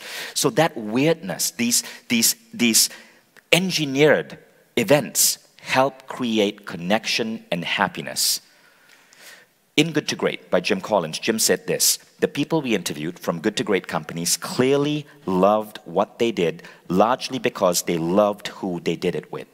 So what's going on is when you're creating these social connections to engineer happiness, you basically are making people love their job. And then there was this study, right, by Gallup, which I thought was insane. I couldn't believe these numbers, but Gallup says so. Gallup found that close work friendship boosts employee satisfaction by 50%, and people with a best friend at work are 7 times more likely to engage fully in their work. 7 times more likely. So basically, you want to encourage friendship at work. And you know, there's this dumb myth that says you don't merge your work life and your personal life. That is garbage, folks. You want to merge your work life and personal life. You want to encourage friends at work. You want to be close to your coworkers. As Gallup says, satisfaction by employees goes up 50%, engagement 700%. So this is why the social parties, this is why the team retreats are important. Now I'm going to teach you a couple of ways to engineer this. So that's one, create friendships at work. Now idea number 2 is positive contagions. You want to form deliberate positive contagions. This means that you actually create a situation that is almost like a celebration. And that creates a positive contagion that infects everyone in the company. So here's the science. Studies have found that when leaders are in a positive mood, their employees are more likely to be in a positive mood themselves, to exhibit pro-social behavior, helping others, and to coordinate tasks more efficiently and with less effort. If the leader is in a positive mood, employees are operating better. So you create positive mood by actually injecting contagions into your company. Now, one of the contagions we inject is called Culture Days. So can you guys guess what Culture Day that is? That's Estonian Culture Day. Everybody comes dressed in blue, black, and white. We have a wife-carrying competition. Christina and a bunch of other Estonians in our office organize it. And then there's an Estonian quiz, and the winner of the Estonian quiz gets a free flight to Estonia. That's an Estonian Culture Day. We also have a Malaysian Culture Day, which is all around food, because that's a big part of Malaysian culture. That's an Indian Culture Day, where every woman in the company, around 80 of them, dress up in saris and Indian outfits. The US Culture Day, where we drink from a red cup, have the best Budweiser money can buy, and eat hot dogs. And what's going on? What's going on over here? What's going on over here is that we are creating these culture days every 2 weeks. Every 2 weeks on a Thursday, we celebrate a culture. Now, what's going on during a culture day is we're actually carving away 2 hours of work output. That's being disrupted. So if a regular work day is 8 hours, on a culture day, you're only getting 6 hours of work, but that's cool. What happens is that 2 hours of fun and play that's injected in the company create a ripple effect. People connect with their teammates. People start getting greater trust with their manager, because what happens is, and then that compensates for the 2 hours that is being disrupted every 2 weeks, which is around 1 hour a week. So literally 1 hour a week at Mindvalley is dedicated to fun and play. And this creates these social cohesions that carry the company forward. So here's a study by Sigal Basad, which I found really interesting. It's called The Ripple Effect, Emotional Contagion and Its Effects. Positive people improve team members' performance, reduce group conflict, create more cooperation, and greater overall performance for task at hand. What Sigal Basad did is that they would have team meetings, right? And in these studies, there would be regular teams, and then there would be certain teams where they would deliberately inject a positive person. Now, the positive person doesn't mean he's the guy there like cracking jokes and stuff. Just an overall positive person who would walk in, would maybe, you know, compliment someone on what they are wearing, would maybe ask if anybody else wants some coffee and then go and bring the coffee, would maybe be smiling, have a good, beautiful smile on their face. And just having that person in a meeting boosted the overall output and efficiency of the meeting. So when you're creating these culture days, what you're doing is you're creating these positive eruptions. And so yes, you are carving out, you are wasting some time where people could be back at their spreadsheets, but that positivity stays with the team. It creates a ripple effect, and it helps elevate other employees. And over the long term, you create greater loyalty, you get greater engagement, you create people who are more passionate about their job. Now maybe you don't have the diverse amount of cultures that Mindvalley has. It doesn't matter what you celebrate. You can make up your own culture day. This is one culture day we once made up. It was called Tash and Heels Day. For 30 days, every guy in November spent 30 days growing a mustache, right? We all look like absolute idiots. And then on one day, we all showed up to work with our mustaches, and the woman just showed up in heels. It was called Tash and Heels Day. And then we had a photographer take photos of us. It was just stupid, it was funny, but it causes people to connect. Now here, though, is the best idea. It's called Love Week. It's about infusing love into the workplace. How many of you here now do Love Week at your companies? Raise your hand if you do. Okay, wow, you guys are really behind. We're gonna fix this. So Love Week is a practice we do on the week of Valentine's Day every single year. What happened was sometime in 2011, a group of people in Mindvalley who were single, I saw them around a coffee table bitching about being single and feeling like shit on Valentine's Day.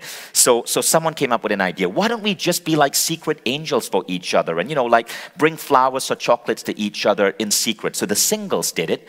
And it was so much fun. The people in relationships are like, can I get in too? And then now the people who were in relationships got in it, and it became this thing called Love Week. So what happens is that during the entire week on which Valentine's Day is falling, from Monday to Friday, so everyone in the company the week before draws a name from a hat. And let's say you pick a name from a hat. You now, for the next 5 days, are going to be that person's secret angel. Without letting them know who you are, you're going to deliver notes of appreciation, flowers, maybe chocolates, maybe, buy them lunch, but you cannot reveal who you are. You have to rope in other employees to be the delivery person. Now, a beautiful thing happens when you do this. You are actually surprising someone. You're making people feel appreciated, feel good, but because you're roping in other employees, you're creating really good social connections, right? In one occasion, the woman who was getting the flowers fell in love with the delivery person. So it's really interesting. So it's like 3 or 4 people who are now being roped in. Now, it's so interesting to witness that we put up a webpage where you can go and learn about the practice and bring it to your company. It's all free. But I want to play for you this video. This is a 2-minute video hosted by Talia, who's running our programming here at Mindvalley, that shows you what happens at Love Week. So check this out.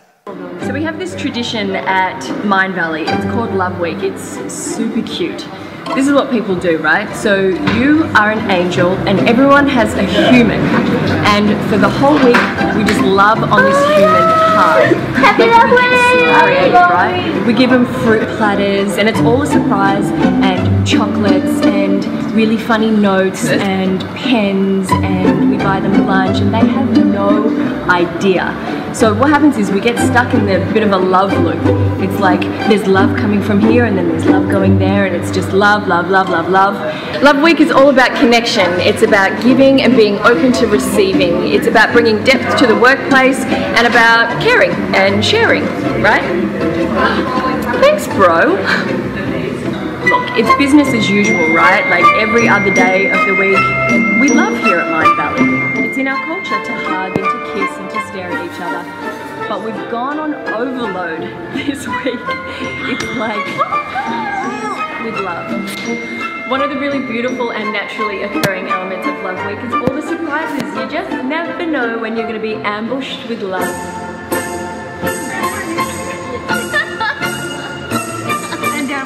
And there are several of them too.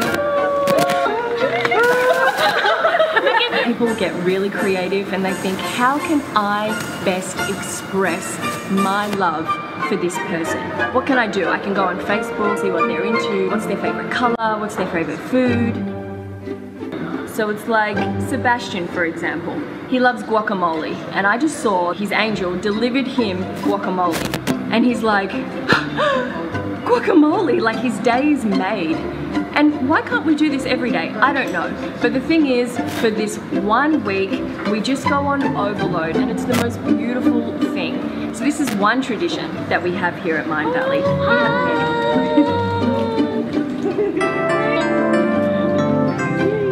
So the great thing about Love Week is it's about appreciation in the workplace.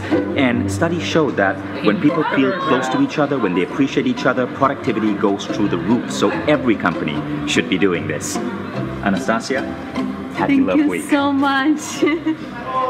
As the Persian poet Rumi once said, love is the bridge between you and everything. So we invite you, go and be the bridge, go forth and spread this radical social movement with your friends and family and your workplace.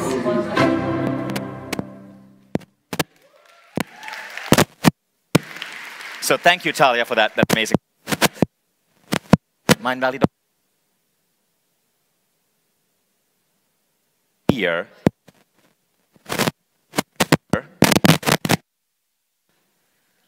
Is it on? So it happens every year during Valentine's Day. Now, this is a really interesting thing.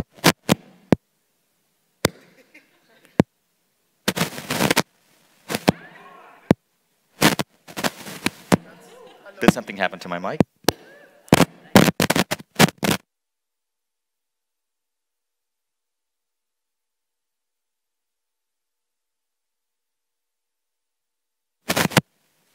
Okay.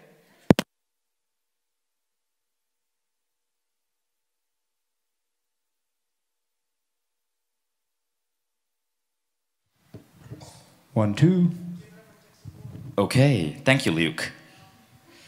So, there's a very interesting scientific study that shows why Love Week actually can really boost your career if you engage in it, right? So, Harvard did this study, and they studied this thing called social connectivity score, and they found that in any company, if you have high social connectivity score, if you're in the top 25% of people with high social connectivity score, you have a advantage. Now, here's what social connectivity score means.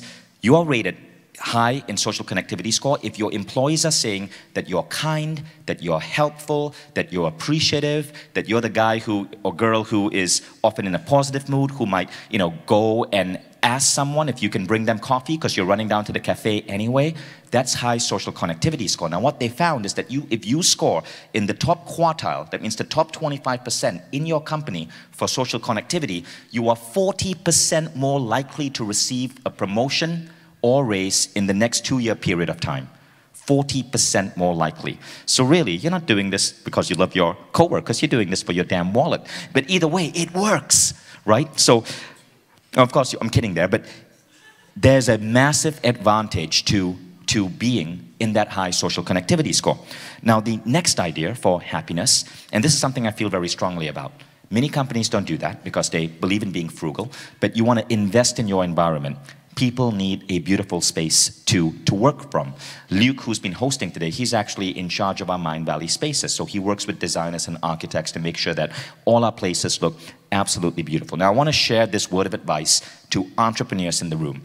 So in 2008, all of a sudden, when Mindvalley started becoming successful, I remember, you know, I was sitting around with my business partner who was a guy, who was a man, and like guys, many guys know, soon as you start making money, one of the first things that goes in your head is, oh my God, I'm going to buy that car I always wanted. I'm going to buy that Porsche, that Lamborghini, finally. But as we were talking about that, for a while, me and my business partner at that time were actually pretty serious about getting ourselves, like, you know, a nice car. But then we realized how stupid that was. Because why buy a Ferrari or a Lamborghini or any other type of car if your business makes a sudden landfall? I mean, it's nothing more to compensate for, you know. Many people will justify that. I've heard men say, no, if I have that fancy car, the clients I go to visit are going to take me more seriously. But my argument is this, that's social conditioning. That's these big luxury car companies telling you that you need that expensive vehicle to compensate for something. What instead you might want to do is take that money that you're going to put in the car and invest it in your office. Because here's what happens. Now, everyone gains. All the people who work in that company gain from that upgrade of the office. And you still get the benefit of being able to impress the client. You still get the benefit of being able to impress those people you need to visit on business meetings. So for the longest time, I drove a really shitty car. I drove a Nissan March, but I had an incredible office. And I wouldn't use my car to impress people, because that just benefits me. I would use the office to impress the client, the office to impress the press. So that's a really important thing. Guys, don't waste your money on bullshit vehicles to compensate for whatever inadequacy you have. Put it in your office and invest in your employees. Cool? So, summary. Happiness, social support, create opportunities for connection, positive contagion, spread good moods, invest in your environment. Now we come to growth. Growth is a big one. When we were, when I asked Vidit there, what most appeals to you? He, like many other people of his age, say growth.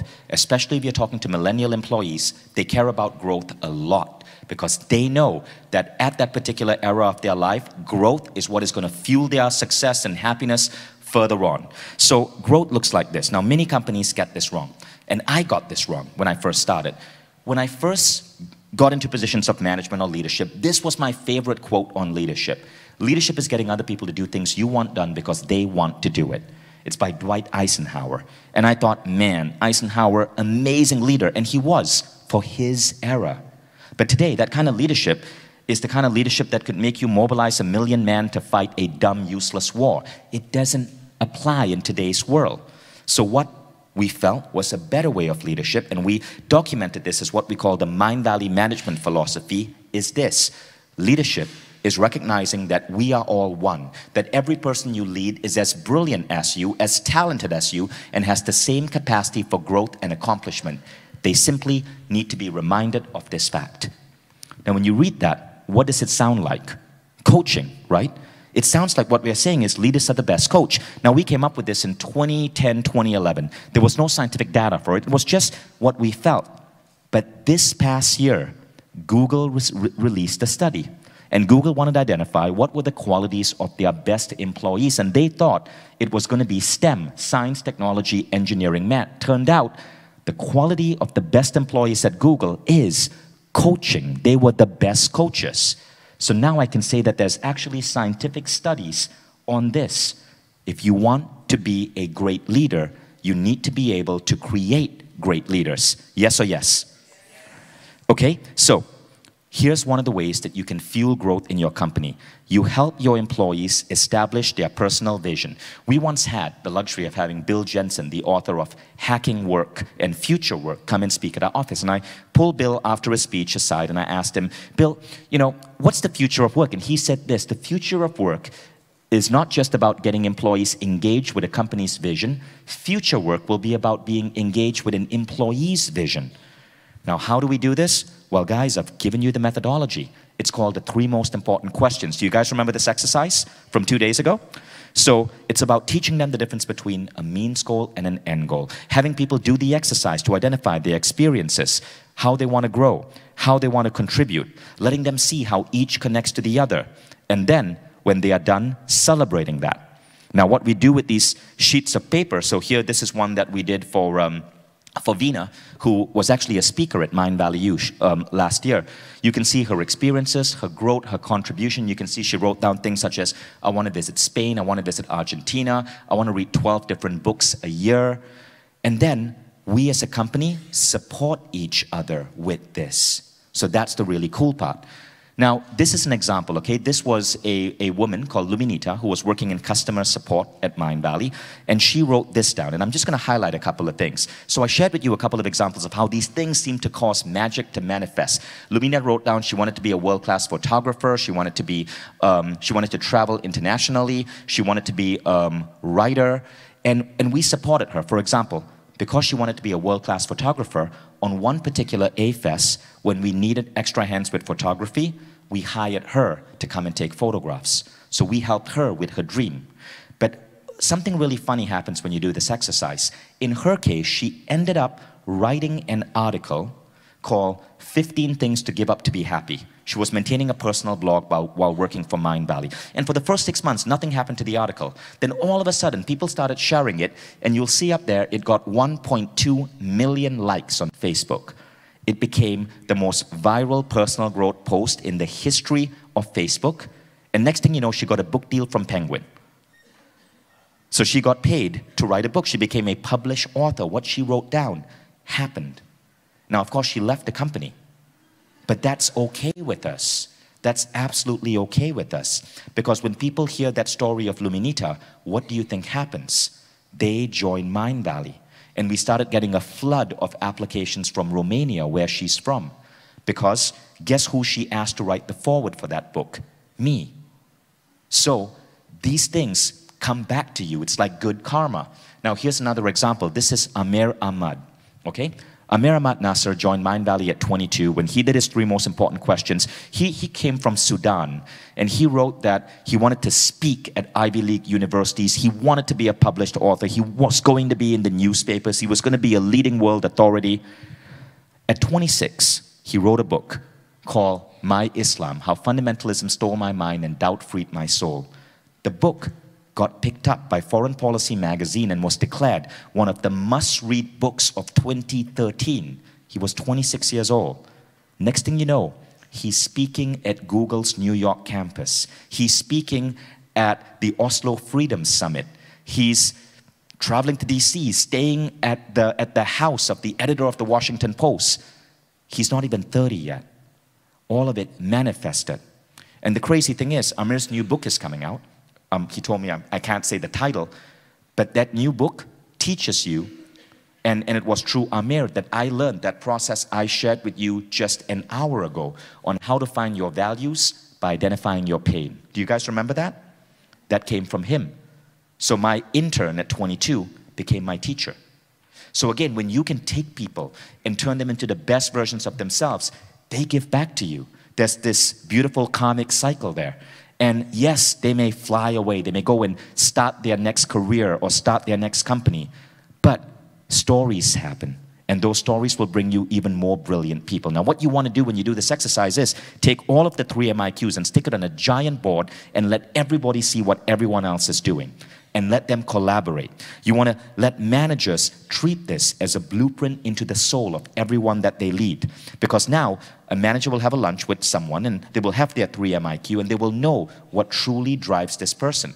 Now, another example, these were 4 people, including Ezekiel, who's a CHRO. He's here at Mindvalley U. He went and found 3 other people who had written on their 3 MIQ that they wanted to hike the Himalayas. And all 4 of them organized a Himalayan hike together.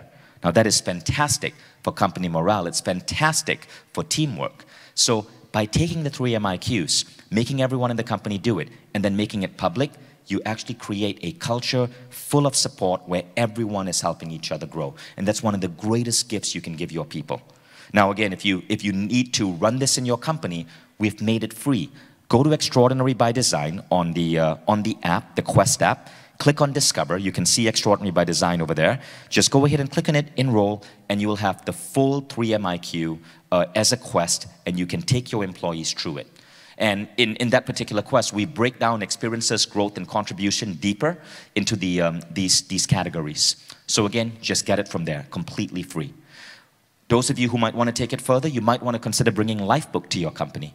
We now have that. So we're now taking John Butcher's Lifebook and making it a corporate program, and we're bringing this to companies around the world. Everybody who joins Mindvalley, that's one of our recent Lifebook classes. We send them to the mountains, to a beautiful resort for 4 days to complete their Lifebook. 4 days, fully paid, for our employees to plan their entire life and how they want to grow. And then if we can help support that growth in any way, we make it happen. So summary, growth, okay? Have them do the 3 MIQ, experiences, growth, contribution. And next, we go on to meaning. So meaning is really, really interesting. You want to infuse meaning into everything you do. I put that picture up there with this slide because that's Kadi and Miriam, who have been for the last year or so helping plan Mindvalley U. And let me tell you, Mindvalley U is no easy task. Last year when I did it, it almost broke me. I happened to end up in the hospital because of the sheer amount of stress organizing it for 300 people. They, along with the rest of the team, are doing it for 1,000 people. But one of the things that helps fuel people to be able to take on such massive projects is the meaning. I speak to Miriam, I speak to Kadi, and I know why they do this, because they see you guys, they hear your feedback, they see children and adults changed, and they see that transformation, and that gives them superpowers to pull off something as difficult and almost sometimes near impossible. I mean, to bring 1,000 people to a city and plan 30 days of activities sounds insane, but they do it for the meaning. So what you got to understand is that human beings are goal-driven organisms. We, unlike any other animal, are driven and designed to chase a goal. That goal in the hunter-gatherer days might have been a bison or a deer. Today, it's often our work, but that same thing is hardwired within us. We're no longer hunting for berries or trying to kill a bison. We are, in our brains, seeking to create things, to accomplish a goal. The goal could be running a marathon, but the goal could also be building a great app or building a great product. You want to give people goals. You want to give people meaningful events that they can pursue because this makes them happier at their work. So I shared with you that quote that I asked Branson, but I didn't share with you the last line, and the last line was this. Let me read the full quote. It's about finding and hiring people smarter than you, getting them to join your business and giving them good work, then getting out of the way and trusting them. You have to get out of the way so you can focus on the bigger vision. That's important. And here's the main thing. You must make them see their work as a mission.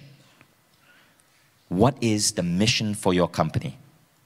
So there are a couple of ways you can design a mission, and we played with that earlier when I called up 2 of you on stage. Thank you for coming up on stage and showing how you can take what you do and turn it into why you do it.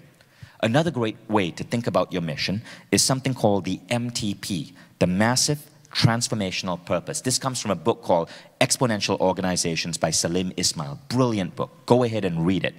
The MTP is the massive transformational purpose that your company wants to bring forth into the world.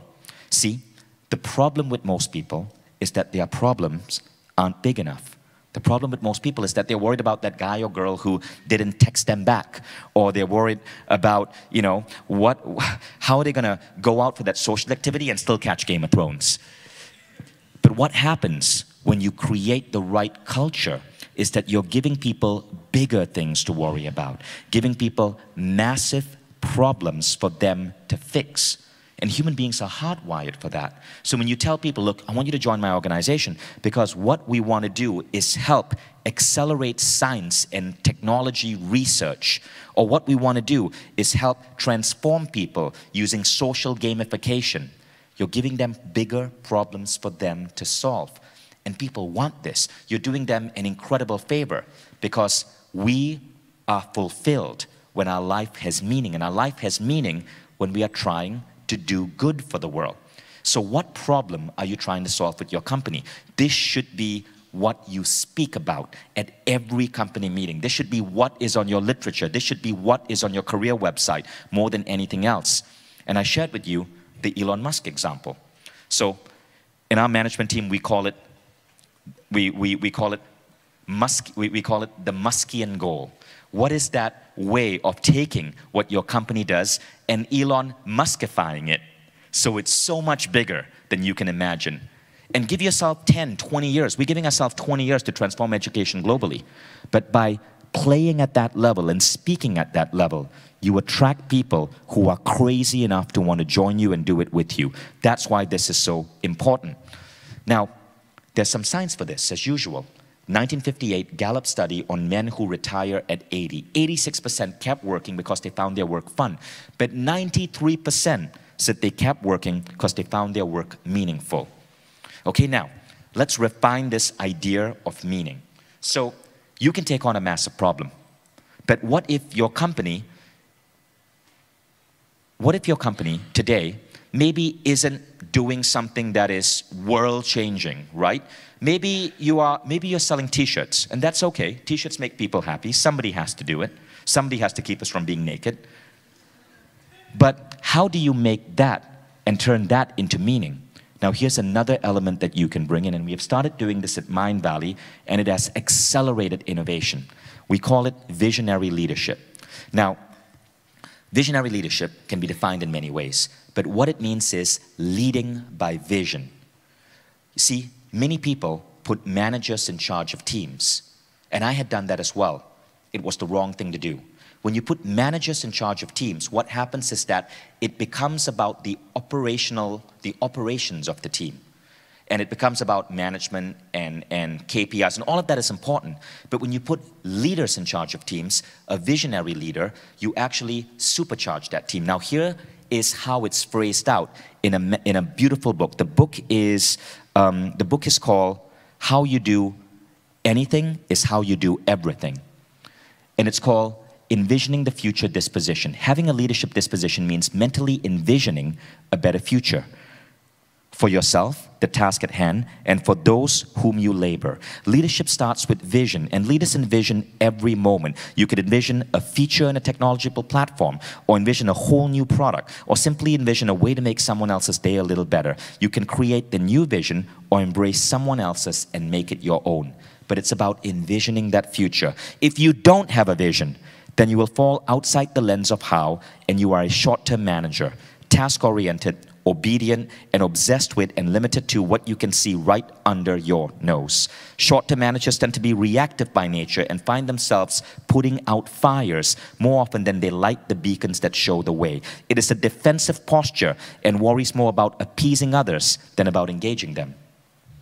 This was the biggest lesson I learned in the last 1 year. So we got rid of managers. 3 months ago, even on our technology team, we used to have project managers guiding our programmers. And we said, we can't do this anymore. So we took the project managers and we said, in some cases, we're going to ask you guys to leave. In some cases, we're going to put you guys to simply support the programmers. But our programmers were going to be part of the vision. Our programmers were going to decide what features to build. And when we did that, the pace of a technological development increased by almost 10x.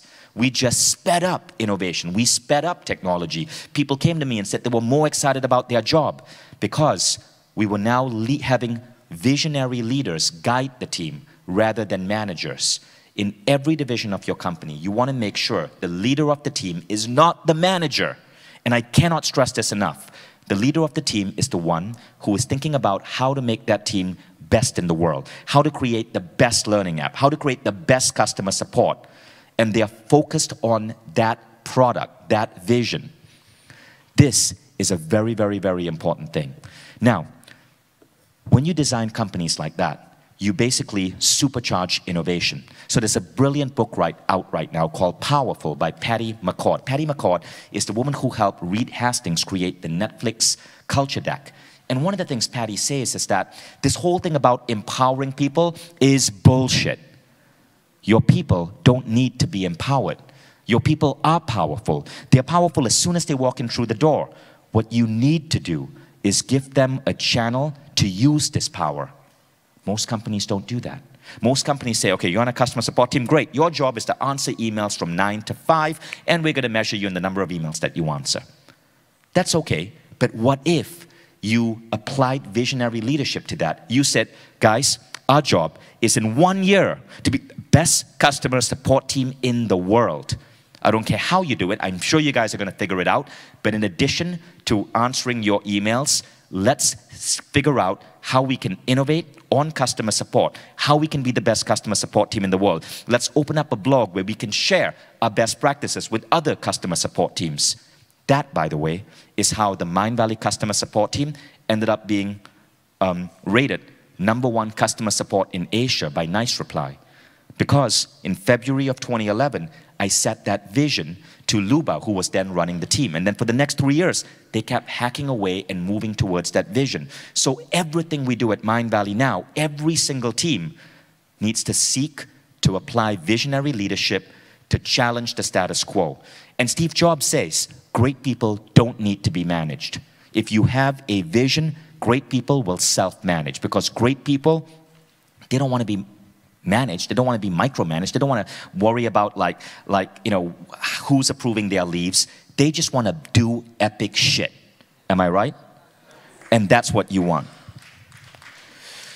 So how do you be an inspiring leader? So here's a couple of things. Sri Kumar Rao, who's one of our Mindvalley authors, says this: don't try to be inspiring. Your job isn't to be inspiring. Your job is to be inspired. And this means inspired by what you can build, inspired by what you can bring forth into the world, inspired by a cause you can help. And you could be at any level of organization, and you can be a great leader by being inspired. Here's one example, and some of you may have read this story. This was the dry cleaner who, during the 2008 recession, put up that sign on his door that said, if you are unemployed and need an outfit cleaned for an interview, we will clean it for free. My God, that dry cleaner's business blew up. He was all over the media. He was inspired to help people, right? To help people who had been laid off. But by being inspired, he became an inspiration to millions of Americans during the recession to become more supportive of each other. So the other way you want to think about this is to make everybody in your team seek to be the best. Now, there's a caveat here. They are not seeking to compete with each other. They are seeking to be the best possible person they can be at their job. If you have someone in charge of Facebook advertising, their job. So in Mindvalley, this is actually the conversations we have. The first thing I tell them is, how soon before Facebook makes you a case study? So we once had a situation where we had a Google advertising team, and we were having a massive issue with Google AdWords. So what was going on is that Google was changing the rules very fast, and we would put up an ad for meditation, and then the rules would change and the ad was no longer allowed because Google was not focused on small businesses. Google makes most of its money from the BMWs of the world. So they made the art of advertising on Google really complex because they didn't really care about the smaller businesses. So we were being, back then it was called the Google slap. We as a small business were seeing our ads be taken down from Google over and over and over and over and over again. The rules were changing so fast. And for 1 year, the manager of the team was putting every 2 weeks or so a calendar item, how to avoid the Google slap, how to avoid the Google slap, how to avoid the Google slap. After 6 months, I went to that manager, I'm like, I'm not showing up to a meeting anymore on how to avoid the Google slap, right? I want you to change that calendar item to how to be a Google case study. That was it. How to be a Google case study. In 3 months, Google was in our office filming our team.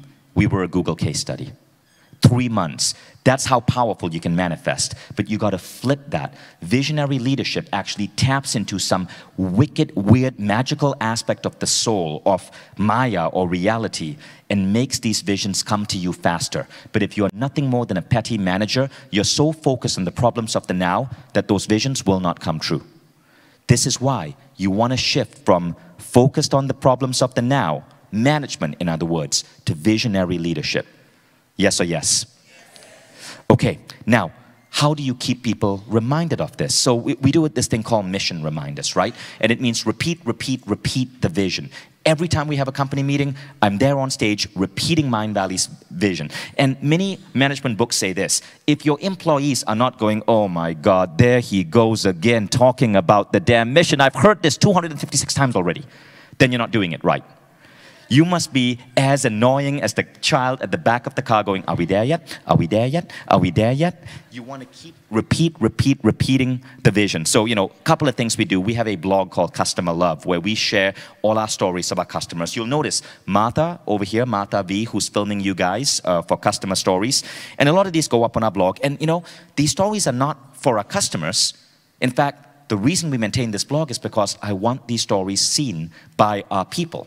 So we scour the web for stories of how Mindvalley is changing lives. Sometimes some of you guys might send us a card. In this case, a 11-year-old girl sent us this beautiful bracelet. Boom, it goes on our office wall. We want to remind people of how they acting on the mission is changing the world.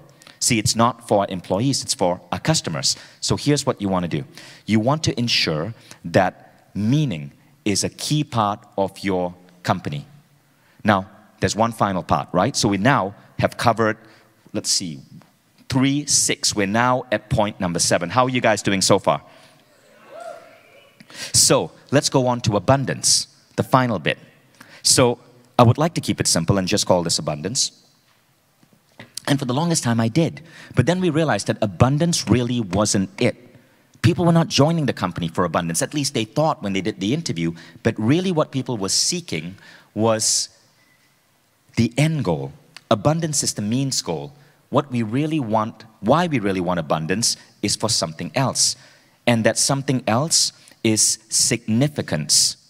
So we switch abundance to significance. How can you make people feel significant?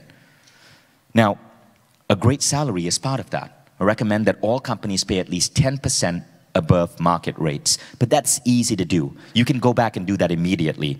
What is harder to do is to make people feel significant.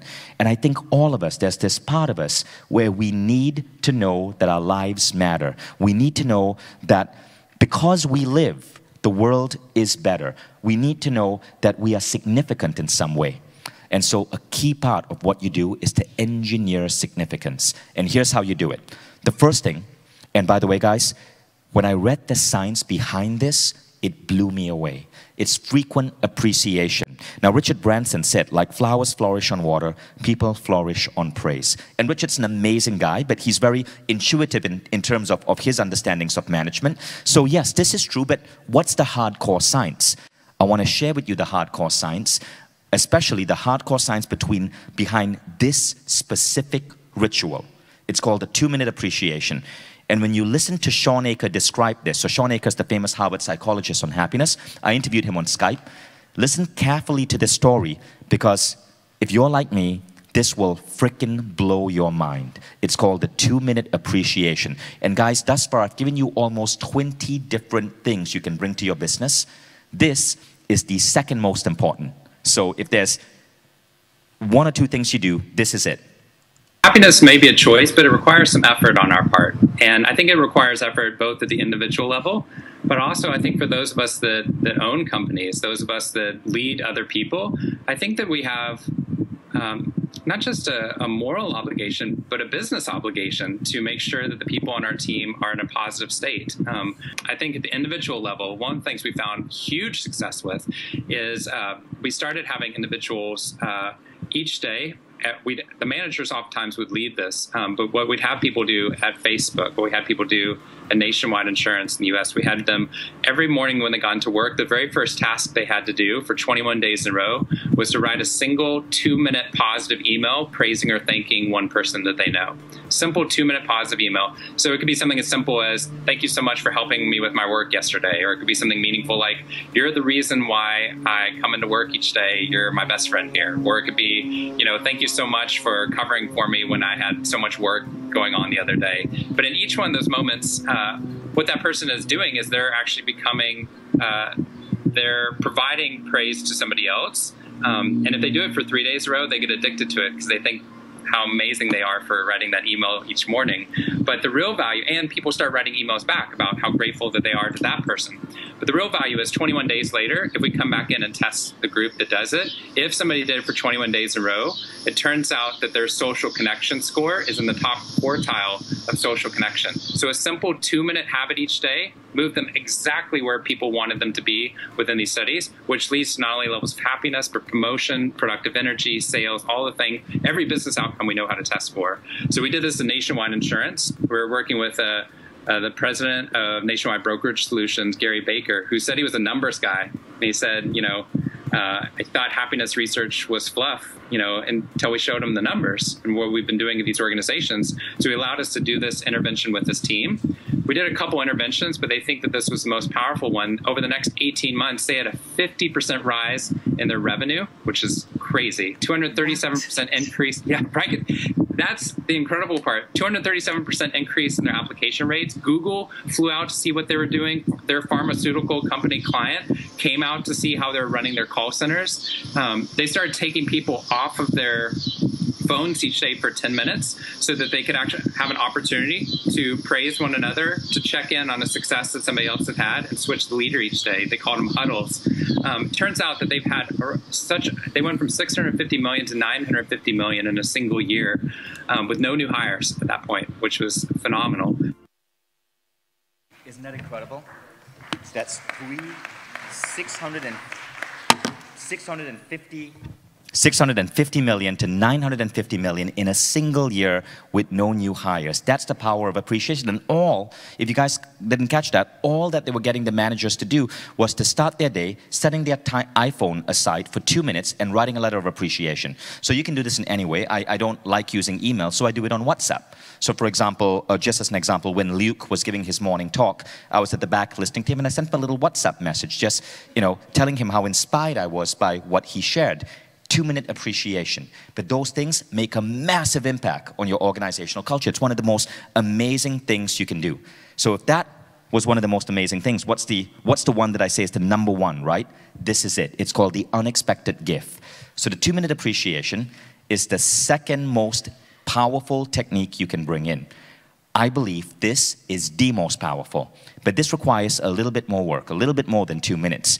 So I want to stress, this is the single most powerful idea here. If you can do this, amazing. Now, I mentioned the 3 most important questions, and I mentioned that you have everyone in the company share it. Now, what you want to do is to, if you're a manager or supervisor, or if you're the company founder, take a picture on your iPhone of everybody's 3 most important questions. So I do that. And the next time you're in a bookstore, just see how you can support them. So this is the 3MIQ of one person on my team who does customer support. And I noticed that right up there she wrote she wants to live in Italy for a year. So I was in the bookstore and I picked up this book for her, Lonely Planet, Italy. And then in the book I simply wrote a message along these lines. Dear so-and-so, I saw in your 3 most important questions that you wanted to spend a year in Italy. I hope that when this dream manifests, this book comes in handy. That's it. That simple thing. Now what I found is that when you do this for people, it completely changes their relationship with you and the company. It changes everything. What I'm asking you to do is to believe in people before they can believe in themselves. By giving them that little token, you're basically saying, look, I believe in you. I so believe in you that you're going to achieve this goal that I bought you this book to help you along the way. And this creates this incredible pattern interrupt in people's heads, because this is what is going on in the minds of people who work for companies. Firstly, everyone is slightly nervous and scared of their boss, right? And everyone, all of us, including me, we have our insecurities. So imagine that you're giving feedback as a manager to one of the writers on your team, and you go, this article can't release it. There's no way. How long did you work on it? 2 days? I'm sorry, but can't release it. Now, in that person's mind, they're going, oh shit, I'm a failure. I failed my boss. I failed my manager. God, I'm not going to be able to look them in the eye. Because all of us have these self-esteem issues. But when you do that gift, when you give that gift, you've basically flipped the switch. You've made them realize that you as a manager actually care about them. You as a manager actually believe in them. And now they start seeing that incident from a different lens. They go, oh, okay, my manager really believes in me. It's just that this article wasn't up to my capabilities. I'm going to, study the techniques, maybe get some advice from my manager, and try again and improve. It becomes not about them, it becomes about their work. And them is a statement on them, but their work simply means, oh great, I can optimize that work, I can learn, I can hack that article, I can study new ways of writing. And they approach it differently. So all of a sudden, you create a culture where radical candor is easy. You see, a lot of books talk about radical candor. Be honest, be upfront. But if you don't first establish compassion and that you care, radical candor can hurt people. So you need radical candor, but radical candor only works when people know that you believe in them, that you trust them, that you see them for who they are, and you're going to support their visions. And that's how you bring this into your company. So in my company, I'm known for being very direct. If something is bad, I'll simply go, oh my God, this is shit. We got to redo this. But the people on my team, my writer, she knows she's cool because I've established that I deeply care about her. And she gets that. And so that's actually the relationship I have with my chief writer and with almost everyone in the company. Now, Gallup did a study on this, and they found that in a study of 10 million employees who answered yes to the following question, my supervisor or someone at work seems to care about me as a person, these were the most productive, they contributed more to profits, and were significantly more likely to stay with their company long term. So you want to get to radical candor? First, you got to establish radical caring. Yes or yes? Okay, so summary, appreciation, unexpected gifts. Now, let's go through a summary of all 7 points, okay? So you create attraction, find the right fit, create a common code, happiness, growth, meaning, and significance. Feel free to take a picture of that so you have it on your phone. And look, guys, I've shared some 22 ideas. I don't expect you to bring all of these into your company, but if you could bring 1 or 2, especially the first two most powerful ones I mentioned, right?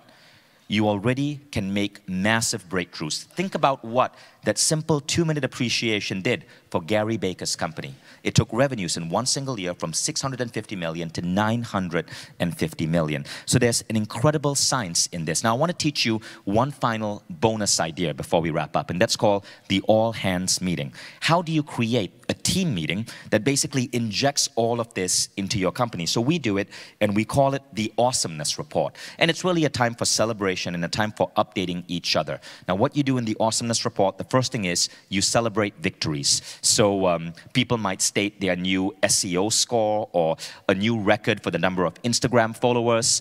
And then we have a bell called the Bell of Awesomeness that is only to be rung in moments of sheer and total awesomeness. And you cannot just call it the bell. And if someone breaks a new record, they get to go up and ring that bell. And the average person will maybe ring that bell once in their career, but they will remember that for the rest of their life, because it means they broke a new record. And then we might share praise from customers for our customer support staff.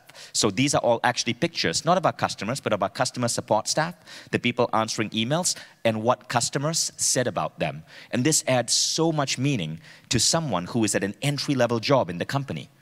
Now, there's a reason we do these awesomeness reports this way. Paul Marston's Mimetics and Social Contagion study showed that people ultimately follow their peers.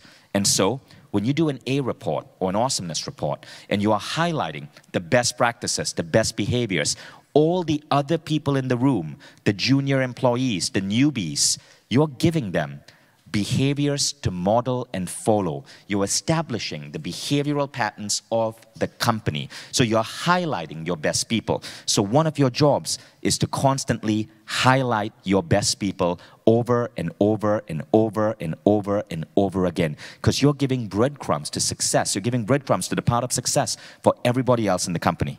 So that's number one, right? And that's about gratitude. It's about celebration. Now, number two is envisioning the future. You want to ensure that you are envisioning with your team how to be the best at what you do. So what we always do is we talk about the future. We talk about the new companies we want to build. We talk about the new products, the new features. We talk about being the greatest education company in the world. We repeat that and we repeat that and we repeat that. We're putting people, we're lighting a fire under people's asses to do their best work and truly be best in the world. So awesomeness reports create happiness through celebration, growth through training, opportunities to reinforce meaning, and feelings of significance by being recognized and celebrated. Now, our goal is to create the world's greatest workplace in the world by 2020. And by 2021, document this so that other companies can follow this. Because if we want to be the greatest education institution in the world, it's no longer about just changing schools and universities. We have to change the workplace. We have to change companies.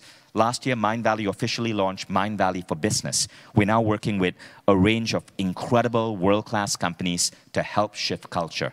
If any of you would like to speak to us about bringing these ideas into your company or bringing Mindvalley Quest into your company or creating situations in the company where your team members can actually get fitter, live longer, lose weight, we're developing those models.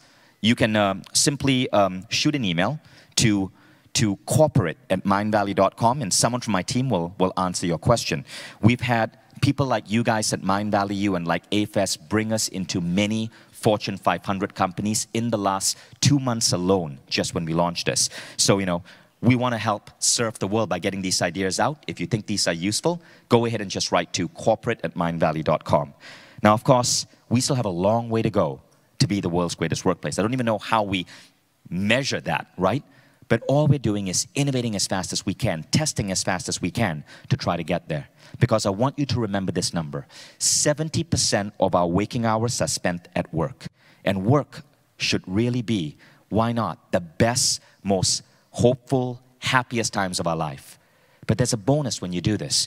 And that is really the impact on your employees. When you do this, you genuinely become a true leader because you're helping other people discover their best selves.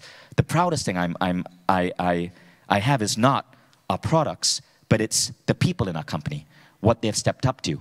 This guy over here became the managing director of 500 startups.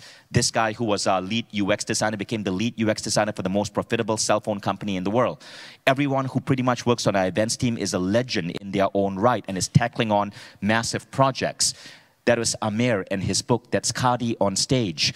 That's Amir speaking at the Oslo Freedom Summit. You'll recognize Ola, who joined us in customer support and today speaks on stage and gets a standing ovation from 800 people. You'll recognize Gotham and his 5 million views. This is Eva, and this is a classic example. Eva was one of my top marketers, and I was given an opportunity to speak on stage at a digital marketing conference, and I told her, I want to share the stage with you. And so I shared the stage with her. This was at Yannick Silva's Underground DC conference in 2012. Today, you will see Eva Vysochka on your app, because today she's coming here. She now runs her own digital marketing firm, and she's coming here to be the official digital marketing teacher at Mindvalley U. So by creating these powerful people, you don't lose them. They may go and start their own business, but the stories will make even more powerful people come to you. Here are another couple of examples. You guys might recognize Lorenzo.